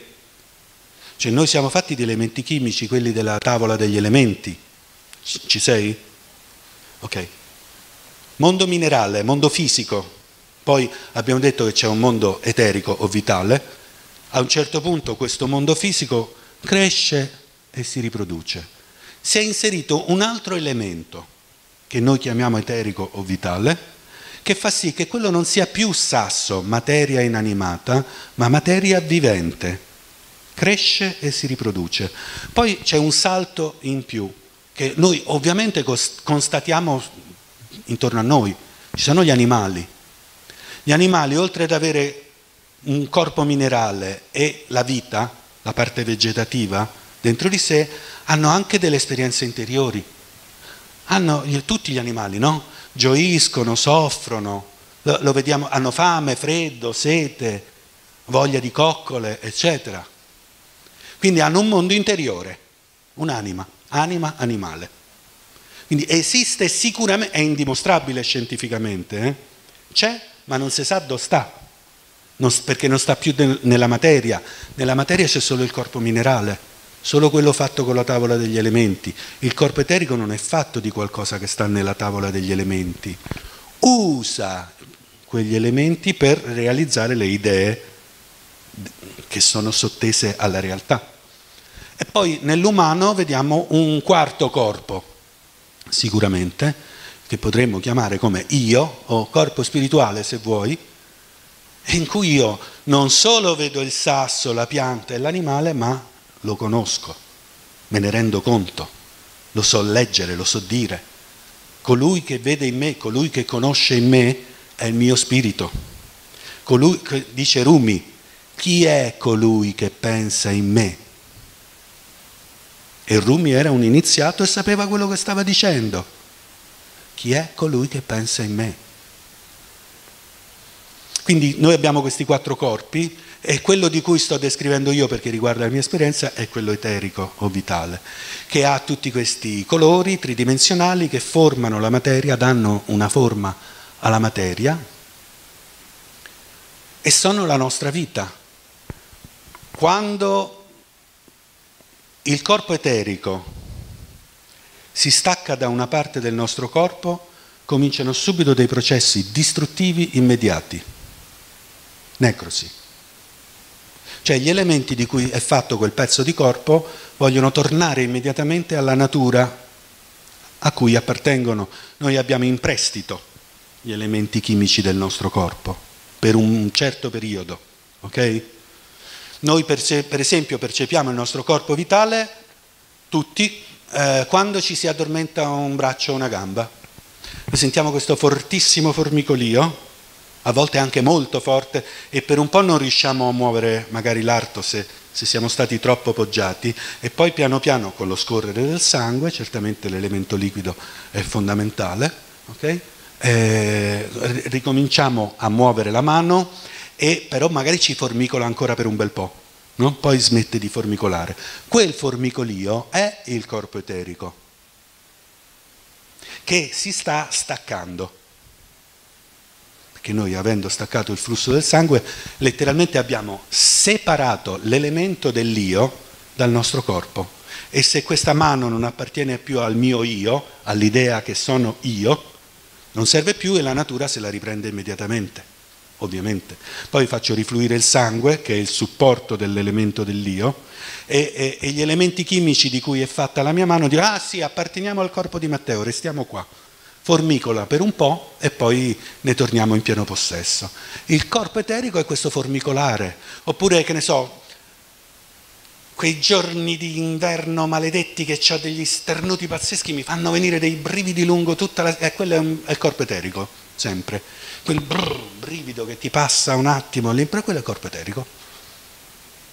Questo è per dire delle percezioni comuni a tutti noi di che cosa è questo corpo eterico. Sì. Vediamo se Vai. Scusa, microfoni perché stiamo registrando, così si sente la domanda. E questi brividi Sì. sono anche quando ci emozioniamo, tipo quando ha cantato la nostra amica Certo. qui, e quindi in quel momento stiamo sperimentando Sì. questo. Cosa succede? Che la mia anima fa esperienza del canto, giusto? Perché è l'anima che fa le nostre esperienze. Quel flusso di coscienza che sale in me riflette immediatamente sul mio corpo eterico. Certo che sì. Se io ho tutti i pensieri negativi, tremendi e brutti, questo riflette sul mio corpo eterico, io mi ammalo. Perché l'informazione vivente del corpo eterico dice agli elementi chimici del mio corpo: brutto, orrendo, orrore, incubo, schifo, e il mio corpo si ammala. Riflette immediatamente l'informazione che io ci ho messo dentro. Quindi sì, esattamente così è. La mia anima prova un sentimento bellissimo per il canto e questo sentimento si tramuta in una sensazione che scuote, rimescola, e poi la musica in particolare lo fa tantissimo, il mio corpo eterico, e io lo provo fisicamente. Non siamo scollegati da questi corpi, anzi, durante la notte il sonno è il distacco dell'anima, del corpo astrale e dell'io. La mia parte cosciente e la mia parte delle sensazioni, desideri, emozioni si stacca e il corpo perde la coscienza cerebrale. Steiner è molto preciso nello spiegare il sonno, ne dice tantissime. Quindi se qualcuno volesse indagare cos'è il sonno, nell'opera di Steiner troverà fiumi di informazioni importantissime. E dice una cosa in particolare, che siccome noi appunto, questo dico io, però lui dice un'altra cosa, adesso ci arrivo, noi apparteniamo al mondo spirituale, non al mondo terrestre. Tant'è vero che ogni notte, ogni 24 ore, 3, 4, 5, 6, 7 ore ci dobbiamo andare lì. Non possiamo permanere nel mondo materiale quanto ci pare a noi. Anche se volessimo legarci per forza alla materia e pensassimo che esiste solo la materia, questo non cambia le leggi spirituali. Per cui noi un certo numero di ore dobbiamo andare di là, con la coscienza. La coscienza, che è di natura spirituale, non può permanere nello stato fisico materiale per sempre. E difatti ogni notte ci andiamo. Quindi che succede? Si stacca la parte mia che ha le sensazioni, emozioni, desideri, e si stacca la parte che li interpreta, che li conosce, che li elabora. Se ne va dall'altra parte, si fa un sacco di attività dall'altra parte, non mi posso dilungare perché la giornata dura 24 ore, se no rimaniamo fino a dopodomani, e poi ci svegliamo la mattina. A seconda delle qualità delle esperienze che noi viviamo e portiamo con noi, possiamo svegliarci felici, riposati, pieni di energia, oppure che ci sentiamo uno schifo. E ovviamente dipende da noi. Certo che sì. Anche 3, sì.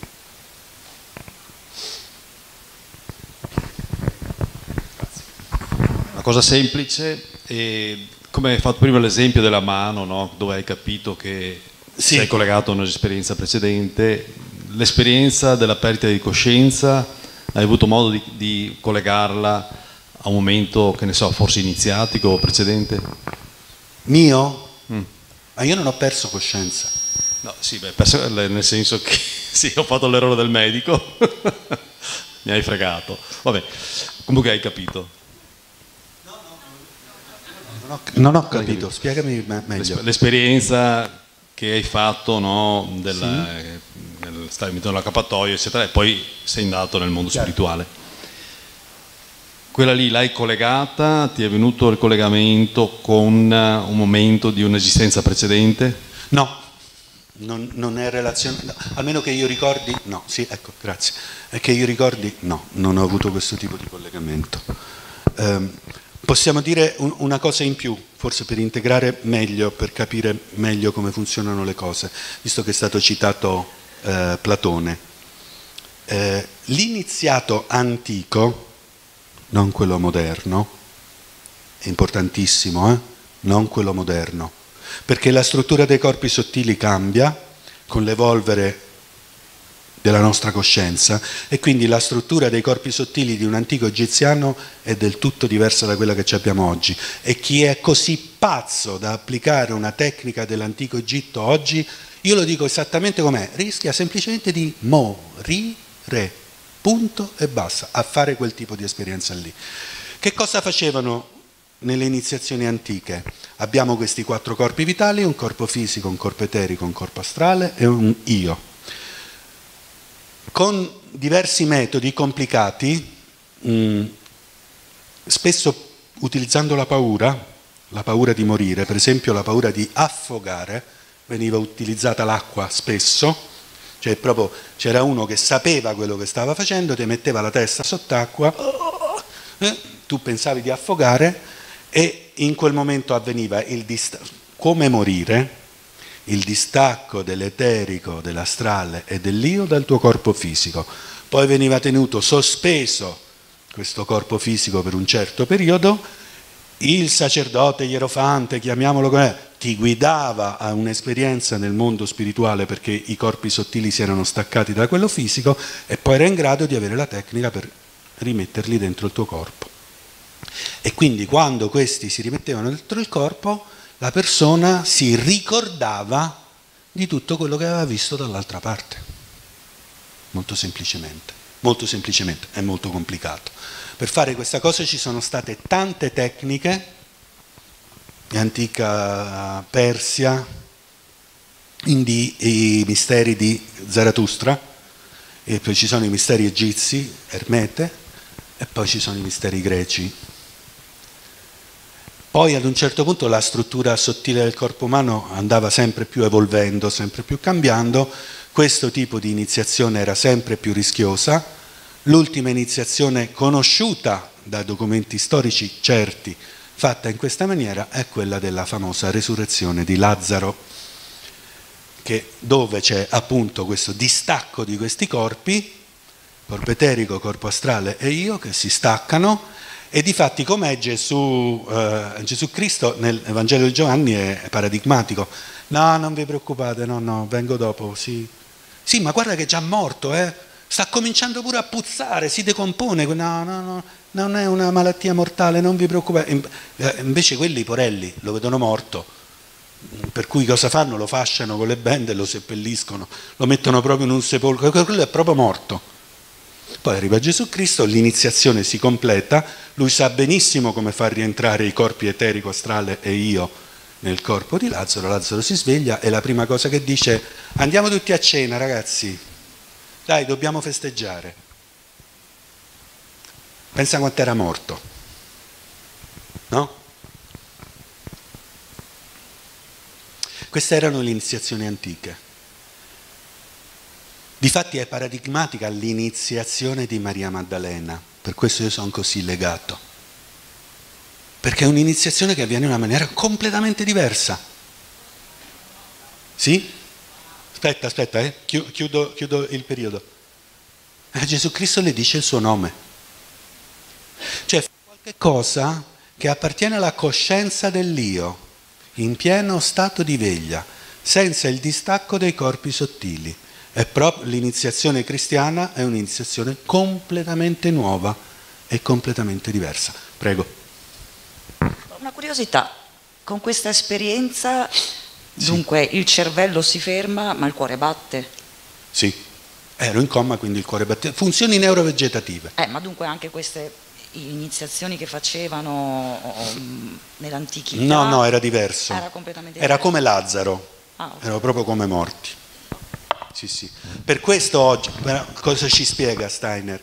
Che il corpo eterico in tempi antichi era molto più vasto, sporgeva molto di più dal corpo fisico, per cui operare un distacco era molto più facile e anche riportarlo dentro. Oggi è totalmente coincidente col corpo fisico, per cui il distacco è molto rischioso.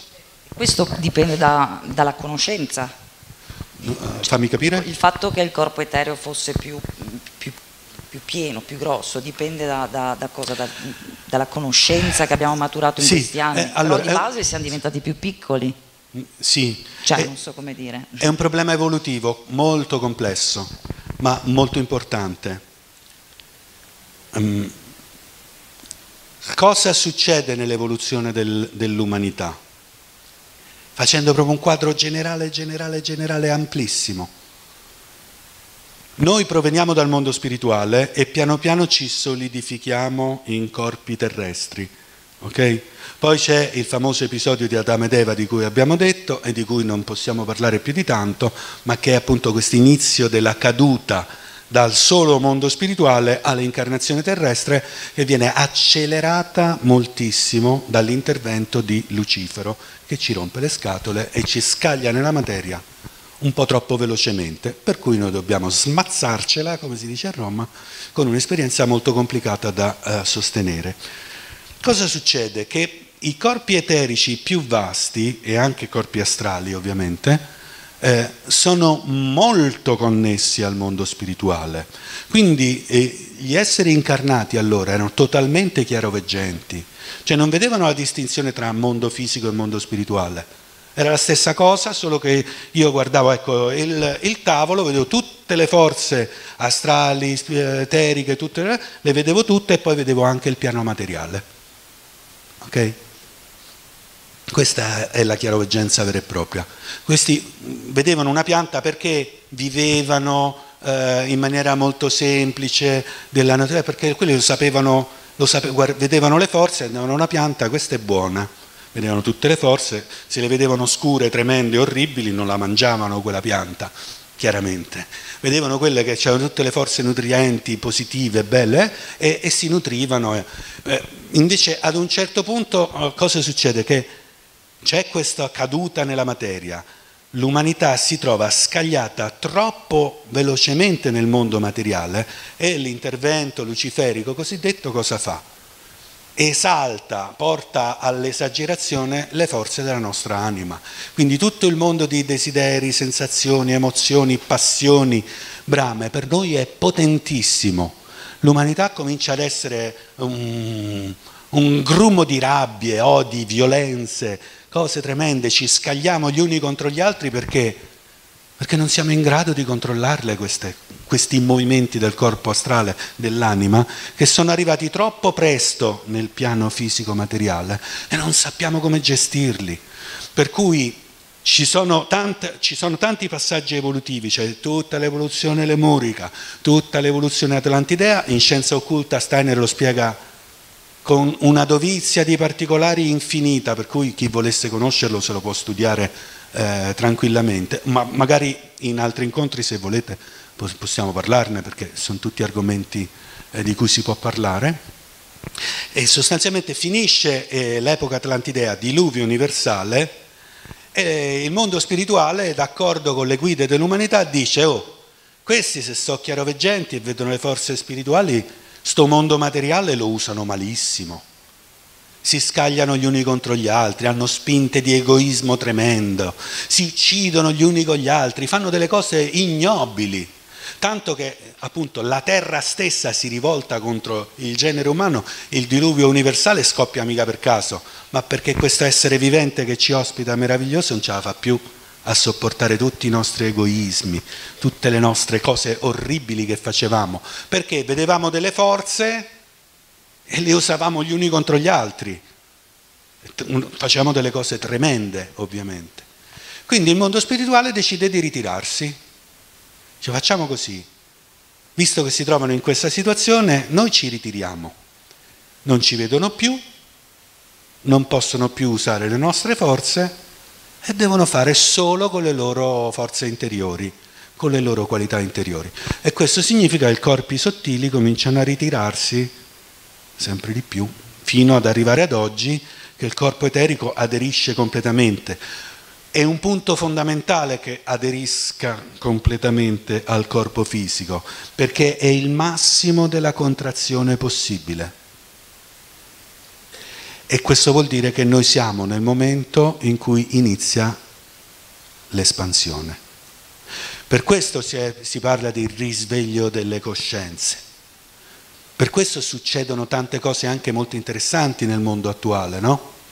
Le persone hanno voglia di bene, voglia di fare bene le cose, di trovarsi, di incontrarsi, trovare un modo migliore per gestire che la vita, per esempio, un elemento che oramai viene fuori chiaro, la vita non è fatta di competizione, ma non è fatta così. Se noi osserviamo il mondo naturale tutto ciò che esiste collabora. È tutto collaborazione. Quindi chi ci ha insegnato che noi siamo in competizione gli uni con gli altri ci ha detto una palla gigantesca e su questa idea della competizione hanno stabilito delle regole sociali e un modo di vivere. E queste regole sociali e questo modo di vivere sono pesanti, ci danno fastidio. E quindi noi che abbiamo capito che invece la legge vera è quella della collaborazione, siamo i primi della storia a capire questa cosa. Per millenni l'umanità non l'ha capita questa cosa, si è capita solo nel nostro tempo, che è un tempo meraviglioso, è importantissimo proprio perché noi stiamo con la coscienza, prendendo la conoscenza e la facciamo nostra e quella rinasce nell'io e diventa amore. Libro. Sì. Lo stile è fantastico, è amorevole, Sì. C'è amore per i protagonisti. Mi piacerebbe poter dire, mi sono scritta anche l'appunto, che il karma esiste fin tanto che c'è distinzione fra soggetto, oggetto, azione e reazione, ma la fisica quantistica ci ha detto che non esiste questo. Certo. Giusto? Però per entrare nel tema del karma, io vorrei poter dire adesso che il karma in realtà sono delle impronte nel quantum mentale, cioè siamo dentro a questo continuum, giusto? Mentale. Allora io mi chiedo, Matteo Gazzolo, che ha avuto questo episodio straordinario, non è che tutti dobbiamo avere un episodio del genere per essere spirituali, vero? No. Cosa cavolo aveva da scontare? Niente, è stato un evento bellissimo e positivo, assolutamente difficile, ma estremamente positivo. Io non avrei sviluppato nessuna conoscenza e nessuna coscienza che ho attualmente se non mi fosse successa quella cosa lì. È stato semplicemente che a un certo punto mi hanno detto ti devi occupare di questo. Mi è stato semplicemente segnalato occupati di questo. Io l'ho fatto ed è stato bellissimo. Quindi non è un evento traumatico, apparentemente traumatico. Io non credo nel trauma. Mi spiace per chi c'è chi ci fonda addirittura delle scuole. Non credo nella ferita. Non ci credo semplicemente. Esiste il dolore. Il dolore è una prova. Ecco il karma. Ma come? Io sto dall'altra parte. Magari ci sto anche alcuni secoli prima di tornare qua giù. Mi faccio, come si dice a Napoli, un mazzo tanto per riuscire a tornare qua giù e affrontare delle prove. Per esempio, un tradimento, mettiamo la ferita del tradimento, ok? Ma porca miseria, io mi sono scelto quella prova, ho voluto quella prova, perché proprio non ho sviluppato nelle mie esistenze precedenti la forza di elaborare quella cosa lì e di trasformarla in amore. Non sono capace di amare di fronte al tradimento. E io cosa faccio? Prendo quella ferita e cerco tutti quelli che me la tolgono? E quando imparerò ad amare quando sono tradito? Mai. È impossibile. Quindi il dolore a noi ci serve. Oh, è temporanea l'esistenza qua sulla terra. Sono 70, 80, 90 anni, ragazzi, è mica l'eternità. E dall'altra parte elaboriamo tutto. E poi io vado dall'altra parte, c'è il mio angelo custode, dice: oh, ci eravamo messi d'accordo che se doveva tradire quella, come è andata? Non mi sono curato. Ah no, non l'ho sofferta quella cosa, sono stato bene poi. Ho trovato un modo, siamo andati in vacanza con degli amici, mi sono distratto e poi dopo mi sono fidanzato con un'altra e non ci ho pensato più. Dice: vabbè, allora che ci sei sceso a fare sulla terra? Questo mondo complesso, complicato, freddo, pesante, difficile da gestire, con tutti i problemi che ci abbiamo tutti. Io non conosco una persona senza problemi sul pianeta Terra, magari esiste, ma anche gli straricchi, ma che stiamo a dire? Quelli soffrono le pene dell'inferno come tutti quanti gli altri, e noi troviamo dei sistemi per non vivere le prove che abbiamo desiderato, a volte abbiamo architettato. Conoscete la storia della piccola anima al sole? Qualcuno la conosce? Quindi se qualcuno la conosce, no? Dove ci sono delle anime, no? che stanno dall'altra parte, e dice, sostanzialmente una delle due dice: e io cosa voglio? Io voglio imparare ad amare. Che bello, voglio imparare allora scendo giù, e come farò a imparare ad amare? E l'altra anima dice: guarda, io allora faccio così, faccio un sacrificio, mi sacrifico per te, e quando scenderai sulla terra io ti farò le cose peggiori possibili e immaginabili. Così, se tu riesci ad amare in quel momento, hai imparato ad amare. Quando saprai trasformare quel dolore che io ti darò in amore, boom, bingo! Però gli dice anche un'altra cosa che è importantissima. Attenzione però, io mi sacrifico per te, ma io per farti del male io dovrò diventare orribile. Sarò veramente un distruttore che ti fa del male. E tu in quel momento mi devi promettere che mi riconoscerai per quello che io sono veramente. Perché se non mi riconoscerai per quello che io sono veramente, e io mi becco tutto il karma negativo delle cose che ti ho fatto e dopo me la devo smazzare per chissà quanti secoli, cioè mi abbandoni nell'oscurità. E così funziona il karma, funziona esattamente così. Quando io trovo una persona che mi fa soffrire, devo capire che cosa sta succedendo. Come col guardiano della soglia, il piccolo guardiano della soglia, prima devo capire dentro di me cosa mi succede quando quella persona mi fa soffrire, e poi devo affrontare la prova di andare verso quella persona e trasformarlo questo dolore, perché se io mi trovo un bello psicologo o il cerchio magico dove cantiamo i mantra meravigliosi che mi toglie quel dolore, io ho sprecata quell'occasione. Sto bene, sì, sto bene, il benessere l'ho raggiunto, ma ho fallito l'esperienza d'amore che mi ero proposto di fare. Trasformare il dolore in amore è il motivo per cui siamo sulla terra, e non c'è nessun'altra ragione per cui veniamo sulla terra a fare questo gran casino che dice Shakespeare è un gran teatro dei pazzi, perché è così. Noi siamo venuti qua giù piangendo, lo sai bene, appena nati noi piangiamo per essere venuti in questo grande teatro di pazzi. Re Lear dice una verità assoluta. E che ci veniamo a fare qua? Ci deve essere un motivo. Io di nuovo, la scienza materialista, la psicologia, tutto il nichilismo, il gnosticismo, siamo venuti qui per caso, non c'è un motivo, e poi dopo moriamo, andiamo nel nulla e tutto scompare, è finito.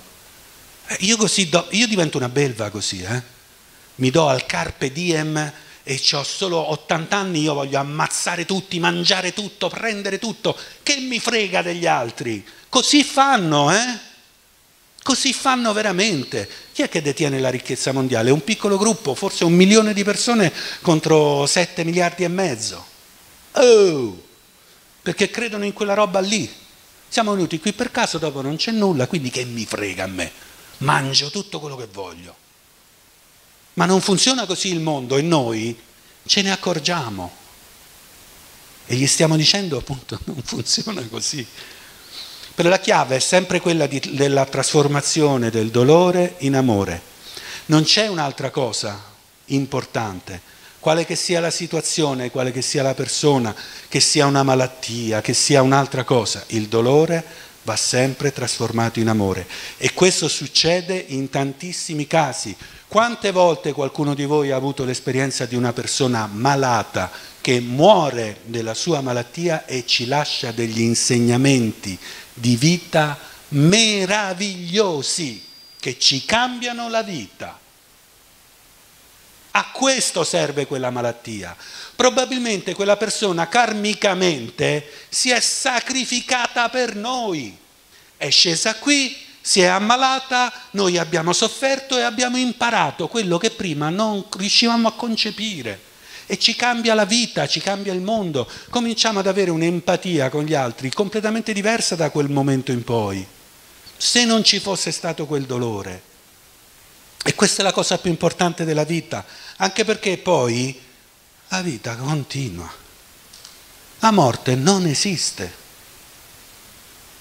Certo, se io ho fatto razzia del mondo, dopo che mi stacco dall'altra parte e il mio angelo mi chiede: bene Matteo, quanto hai amato in questa vita? Dice: no, io ho mangiato, stuprato, ucciso, rubato, ho fatto quello che mi pareva. Se adesso come lo mettiamo a posto? Magari ci vogliono altre 6 vite, magari pesantissime, tremende. Ci guarda, quello c'ha tutte le disgrazie del mondo, porello, è sempre solo, sempre stato malato, fa una vita d'inferno. E però magari quella persona dentro di sé, anche subliminale, non se ne rende conto, ma sta elaborando delle cose sottili, importantissime. Non è più egoista, non è più una belva assetata del sangue degli altri. Il karma non è mai punitivo.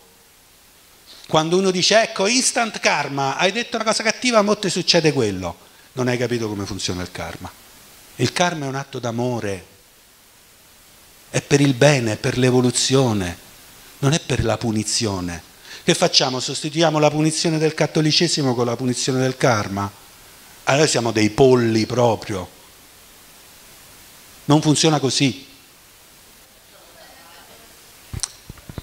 Perché la scienza dello spirito è complicato? Perché rifà sempre il quadro e l'informazione viene sempre inserita nel quadro, sempre contestualizzata, mai messa isolatamente, quindi io sono costretto a farlo. Anticamente l'umanità viveva proprio come anima di gruppo e strettamente legata al sangue e alla consanguinità, strettamente legata, no? Quando le forze eteriche, parliamo di antichità remota, erano ancora sviluppate, l'effetto che si otteneva era una prodigiosa memoria, e quindi infatti i figli venivano sempre chiamati con il nome del padre, no? E c'era questa continuità, esattamente quello che stavi dicendo tu. Aspetta, ci arrivo, faccio l'altro ragionamento. Vivevano nella consanguineità e ricordavano tutte le gesta dei loro predecessori e si sentivano, percepivano se stessi come la continuazione dei loro genitori. Esattamente quello che hai detto tu: io sono la continuazione dei miei genitori. Allora, cambia la struttura dei corpi sottili, il mondo spirituale si ritira sempre di più, ok? E cosa succede? Tanto più si ritira il mondo spirituale, che è un intero, una unità, ok?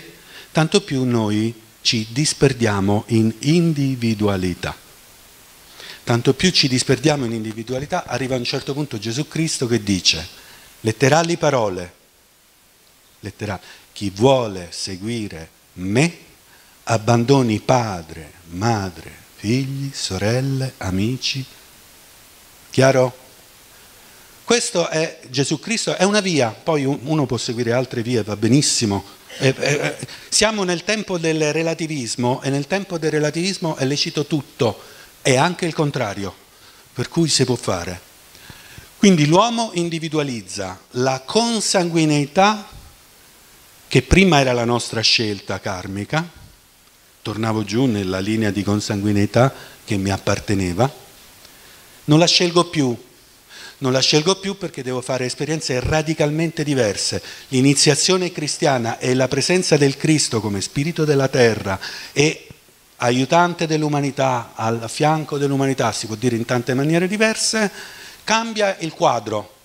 Cambia il quadro. Io capisco che quello che tu dici, proprio perché l'ho studiato e conosco bene costellazioni familiari, conosco quel campo a menadito, proviene da scuole che sono appartenenti ad antichi oracoli. Non tutti lo sanno, però se io mi incarno e sono appartenuto a determinati oracoli che sono ancora nella linea della consanguineità, cosa possibilissima e super lecita, non è sbagliata, ok?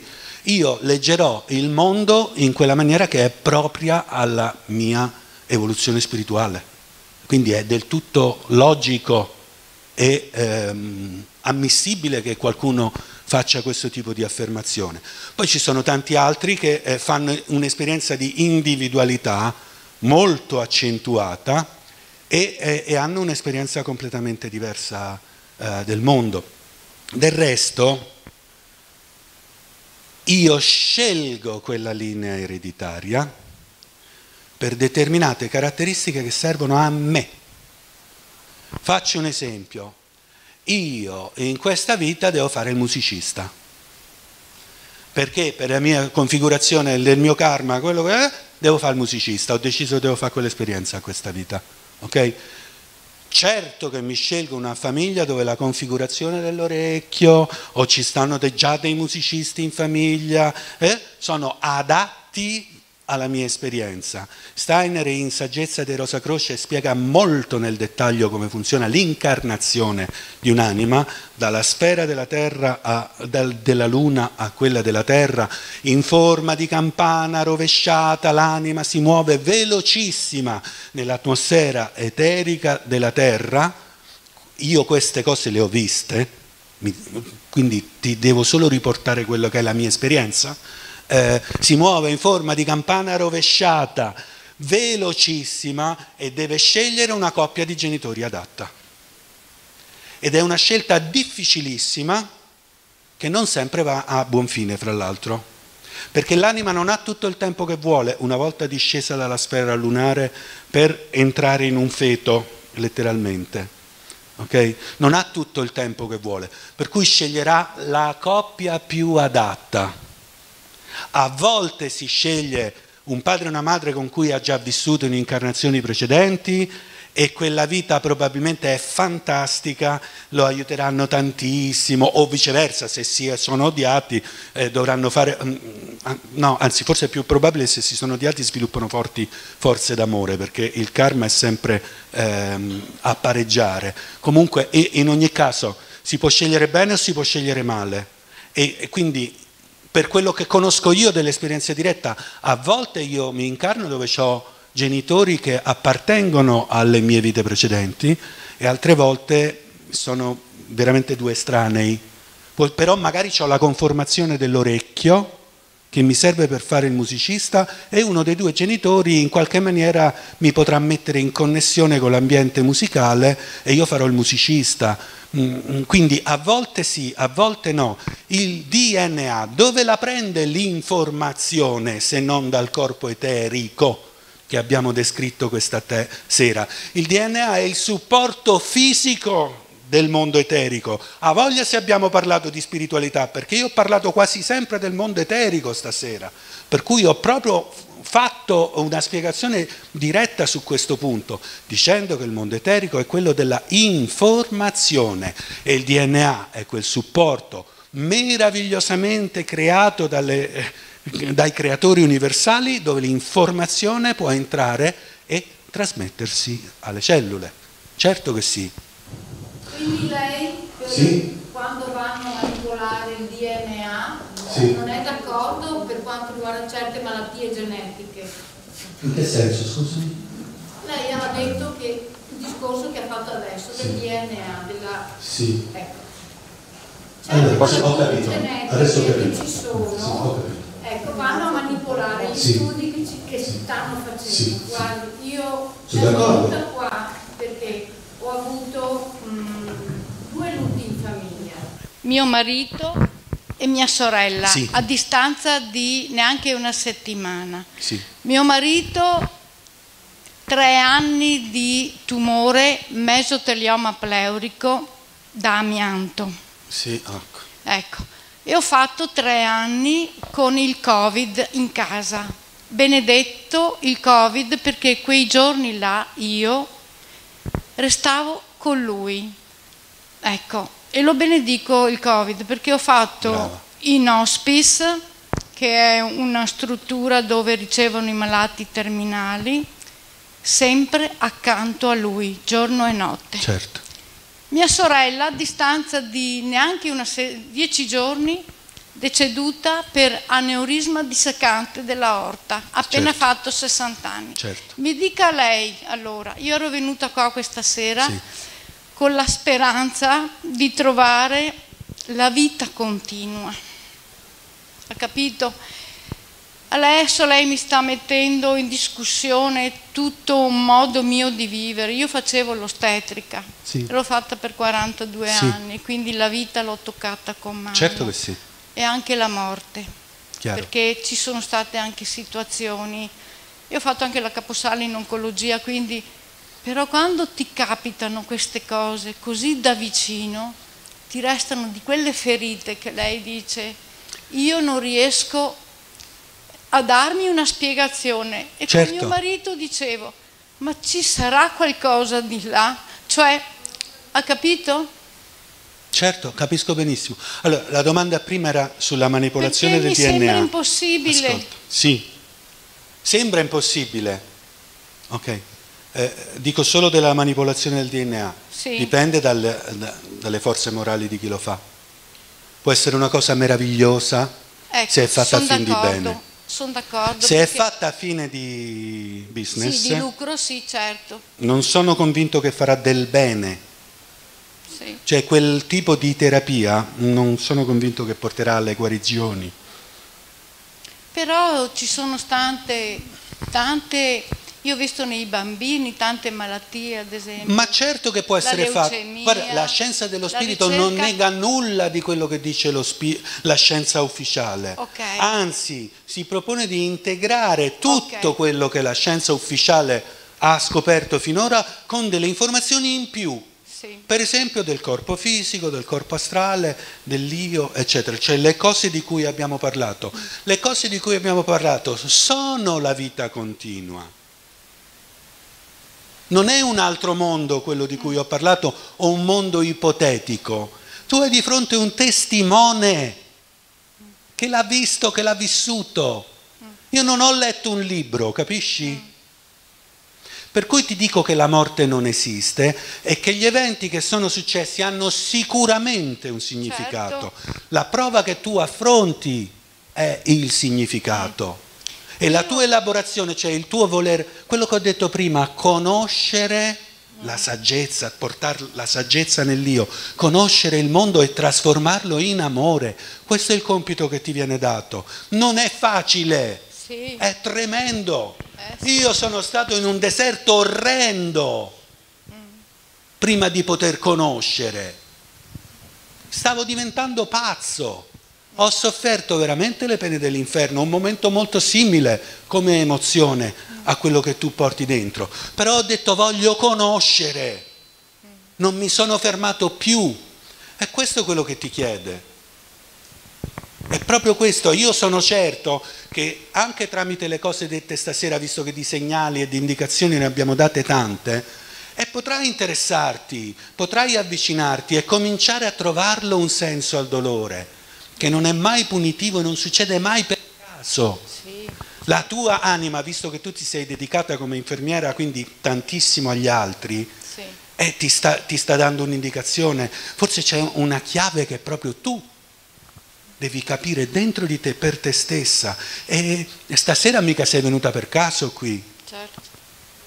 E io credo che se poi ci rifletterai nei giorni vedrai che invece ti ho parlato di tante chiavi, e poi se vuoi approfondire queste chiavi, guarda, basta andare su internet oramai. Uno dice fammi vedere com'è questo corpo eterico, questa roba qua che si stacca, ne troverai un video sbagliato, un altro che non ti dice niente, comprerai 2 libri che non ti servono a niente, e come è successo a me un bel giorno, quando proprio penso che non lo trovo più, pum, mi arriva in mano quello che mi dà la chiave che cerchi. Io sono convinta infatti che il nostro corpo è solo un involucro, no?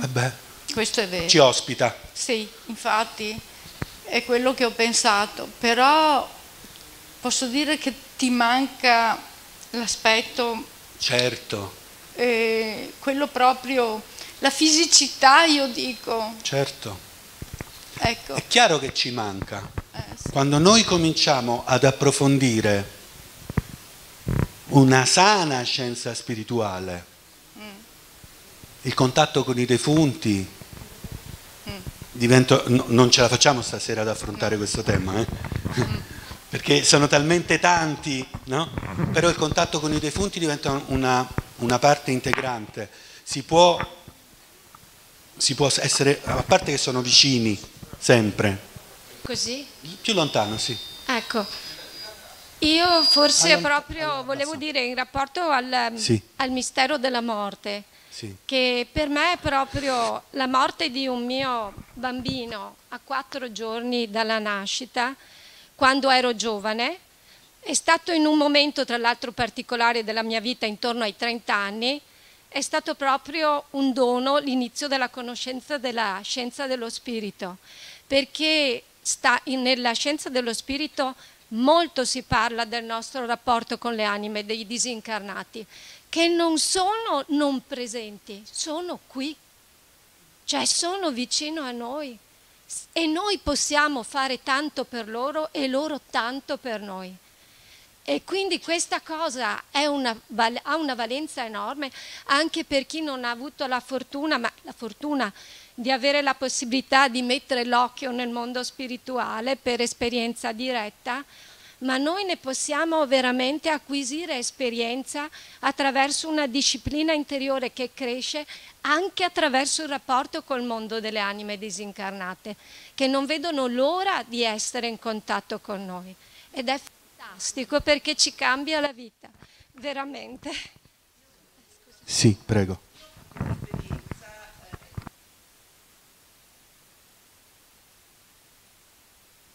Ho fatto un'esperienza tanti anni fa che stavo dormendo, che mi sono alzata, mi sono vista e sono partita. Quando sono atterrata in questo posto meraviglioso ho conosciuto quello che lui si è presentato come il mio angelo custode, un certo Sergio, che io ho fatto tra l'altro una battuta anche sciocca verso di lui, però lui mi ha preso, mi ha portato dentro un laghetto in acqua e là ho provato un sentimento così forte che io in questa terra, qua ho una figlia, un nipote, voglio dire, di amore ne conosco il vero significato, ma non esiste un amore così, non l'ho più provato, non l'ho provato per nessuno, mai più. Certo. Per tutte le cose, certo. per tutte le cose, gli alberi, i sassi, per Sergio che vedevo, certo. E poi sono tornata dentro, dopo lui mi ha spedito via perché io non volevo più muovermi da quel posto, lui mi ha spedito via e io sono ritornata di nuovo dentro il mio corpo, certo. Però quell'amore che io ho provato, che mi passava dentro sì, lo so cosa dici, certo. Ecco, tu volevo chiedere sì, ma quando uno mi dice di che cosa è fatto sto mondo spirituale, di quello che hai descritto tu, è fatto di amore. Cioè noi torniamo dall'altra parte in una sostanza amorosa, forse questo ti aiuta, E tu se vuoi comunicare con i defunti, i tuoi cari, se porti nel cuore questa informazione che loro sono in una sostanza amorosa, puoi entrare in affinità con questo fatto. Perché il dolore nostro è certamente comprensibile, è importante, perché questo nostro dolore testimonia il nostro amore per loro. Però sempre la frase chiave è trasformare il dolore in amore, e se tu provi a parlare con loro e dire certo mi manchi, e cominciare a interloquire, soprattutto la sera addormentandoti e la mattina al primissimo risveglio. Potresti per esempio fare delle domande. Se tu fai le domande col cuore, non delle domande egoiste. Delle domande egoiste non ti rispondono mai. Ma se tu dimmi come stai, ce lo fai col cuore. Stai tranquilla, non subito, 3 giorni, 1 settimana, vedrai che ti arriva la risposta. È un problema di amore, però. Queste cose si mettono in atto con l'amore, e come uno non usa l'amore per fare questa cosa non funziona. E siccome non tutte le persone sono molto brave a fare le cose con l'amore, questi contatti non sempre funzionano. Oppure, se uno lo fa con un certo egoismo, si inseriscono altri esseri che non sono molto amorevoli, ovviamente. Però prova ad avvicinarti con amore. Se tu gli chiedi come stai, la risposta la puoi ricevere. Però ricordati che loro sono immersi in una sostanza di amore, per cui tu devi agire per consonanza, ti devi avvicinare a questo amore, e allora parli la lingua loro, perché loro non parlano la lingua terrestre esattamente, parlano proprio la lingua dell'amore, che noi esseri umani stiamo ancora imparando qua giù sulla terra. Poi dopo, quando ci stacchiamo, ci si aprono gli occhi, ecco, esattamente quello che hai detto tu. Ecco, tutto quell'amore dappertutto, una coperta calda che ti accoglie, e tu dici, oddio, porca miseria, che cos'è sta roba? Non mi sono mai sentito così, non c'è più il male, non c'è più la malattia, non c'è più il peso, non c'è più il dolore, non c'è più. C'è solo un'enorme sostanza di amore che gli individui, noi, se non l'abbiamo portato a coscienza, di là non lo vediamo, ci rimane come buio, perché la domanda che ci fa il nostro angelo custode è sempre la stessa: quanto hai amato? Tanto, poco, un po', forse, non lo so, un pochettino, solo in quel caso. E tutti noi purtroppo, mi spiace dirlo, rispondiamo sempre l'assoluta verità. Non possiamo mentire, dire ma ho amato 3 giorni. Tu che hai lavorato tanto al servizio degli altri non credo che abbia questo problema. Assolutamente. Sì. Allora, ci sente? Sì. Allora, una domanda relativa alla tua esperienza, sì, e dopo, se è possibile, qualcosa relativo al libro. Sì. Allora, prima tu hai detto che l'esperienza che hai avuto tu l'hai avuta nell'eterico. Sì. E in che senso e come? Perché Steiner descrive più che altro l'aspetto l'astrale. Sì, certo. E dice, se vedi una tigre venirti incontro è qualcosa di rabbia tuo che arriva da te. Chiarissimo. Ma sull'eterico come funziona? Sì. Che io non ho avuto un completo distacco dell'eterico dal corpo fisico, e quindi mi sono arrestato a metà strada.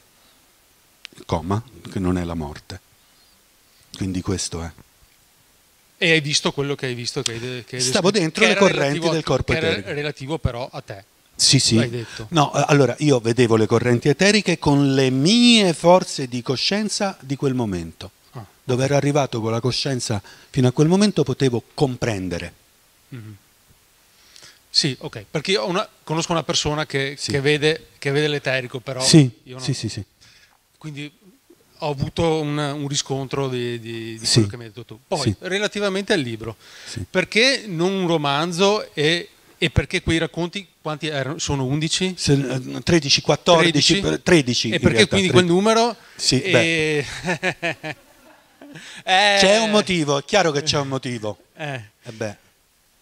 E la parte che tu dici narrativa di invenzione, letteraria, da dove la prendi? Dalla mia fantasia di creatività di artista. Ho fatto l'artista tutta la vita, attore, scrittore, musicista, regista, ho fatto sempre arte tutta la mia vita, quindi l'ho presa dalle mie capacità artistiche. Il 13 è un numero importantissimo, ovviamente. 12 apostoli e il 13esimo ovviamente è Gesù Cristo, che è un paradigma.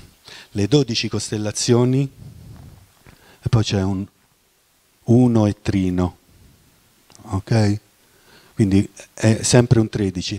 E poi c'è l'esperienza di Christian Rosenkreuz, per chi la conosce, che è molto importante.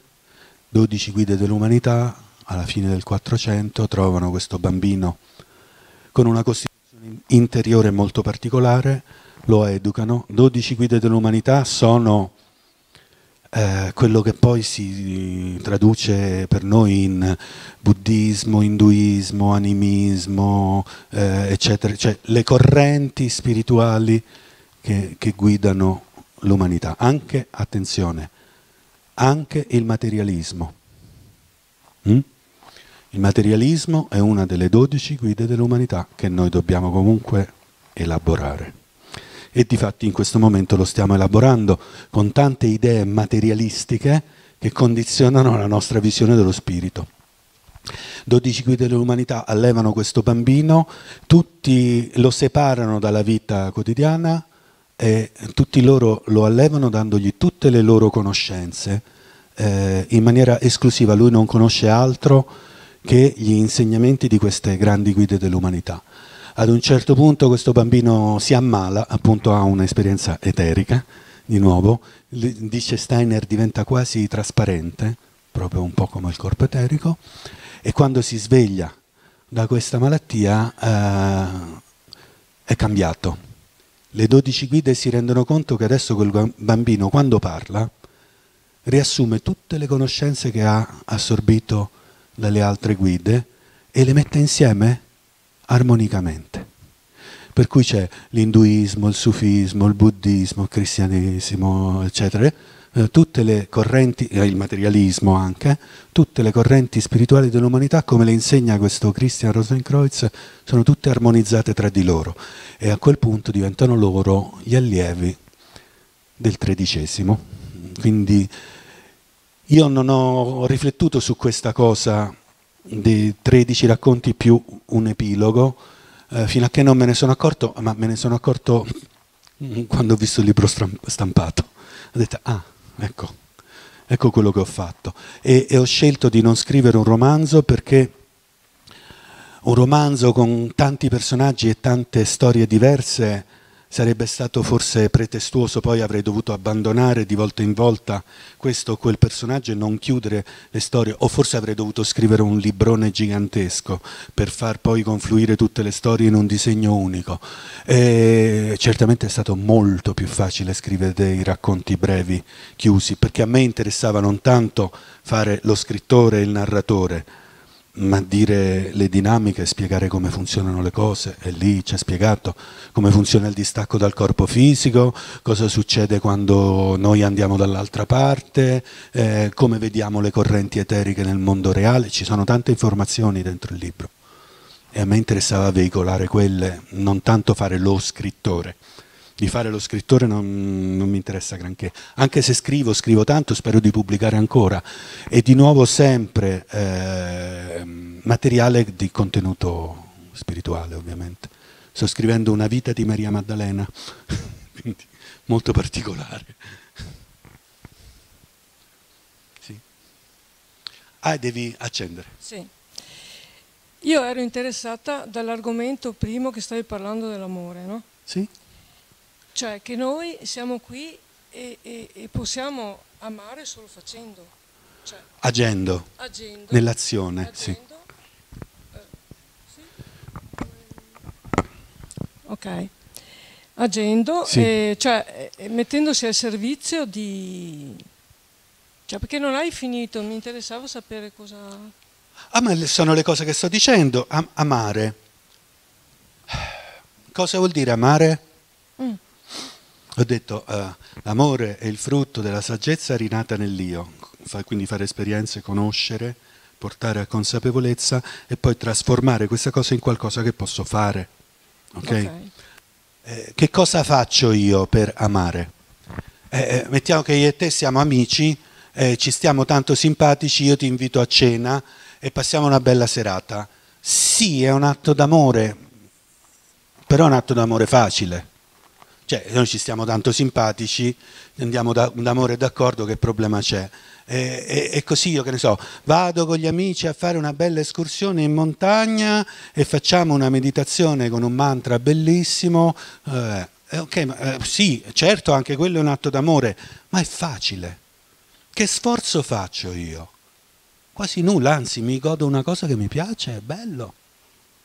Amare è proprio quando è difficile. L'esempio banale, tipo, va dalle poste, c'è l'impiegato scortese. Ci sono quelli che ci rendono la vita impossibile, Devi riscrivere quel cavolo di modulo 3 volte perché non va mai bene. E non te la danno mica una mano a dire no, guardi, con pazienza, no?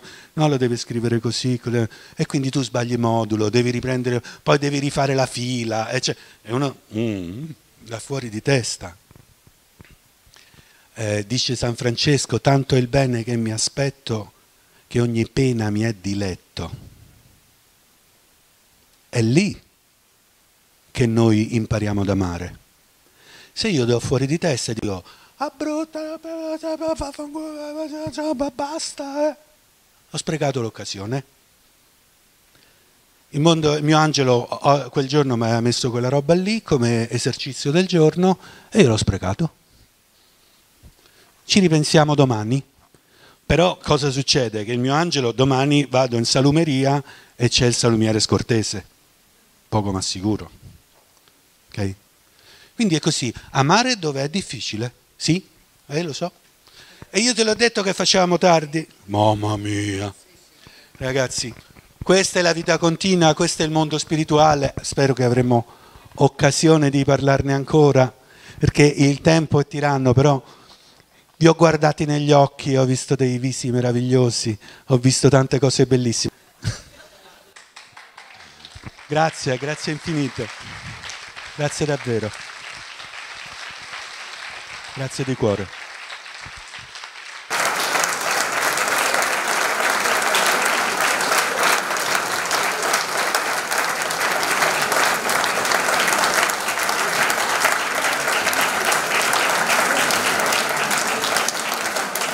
Alla prossima.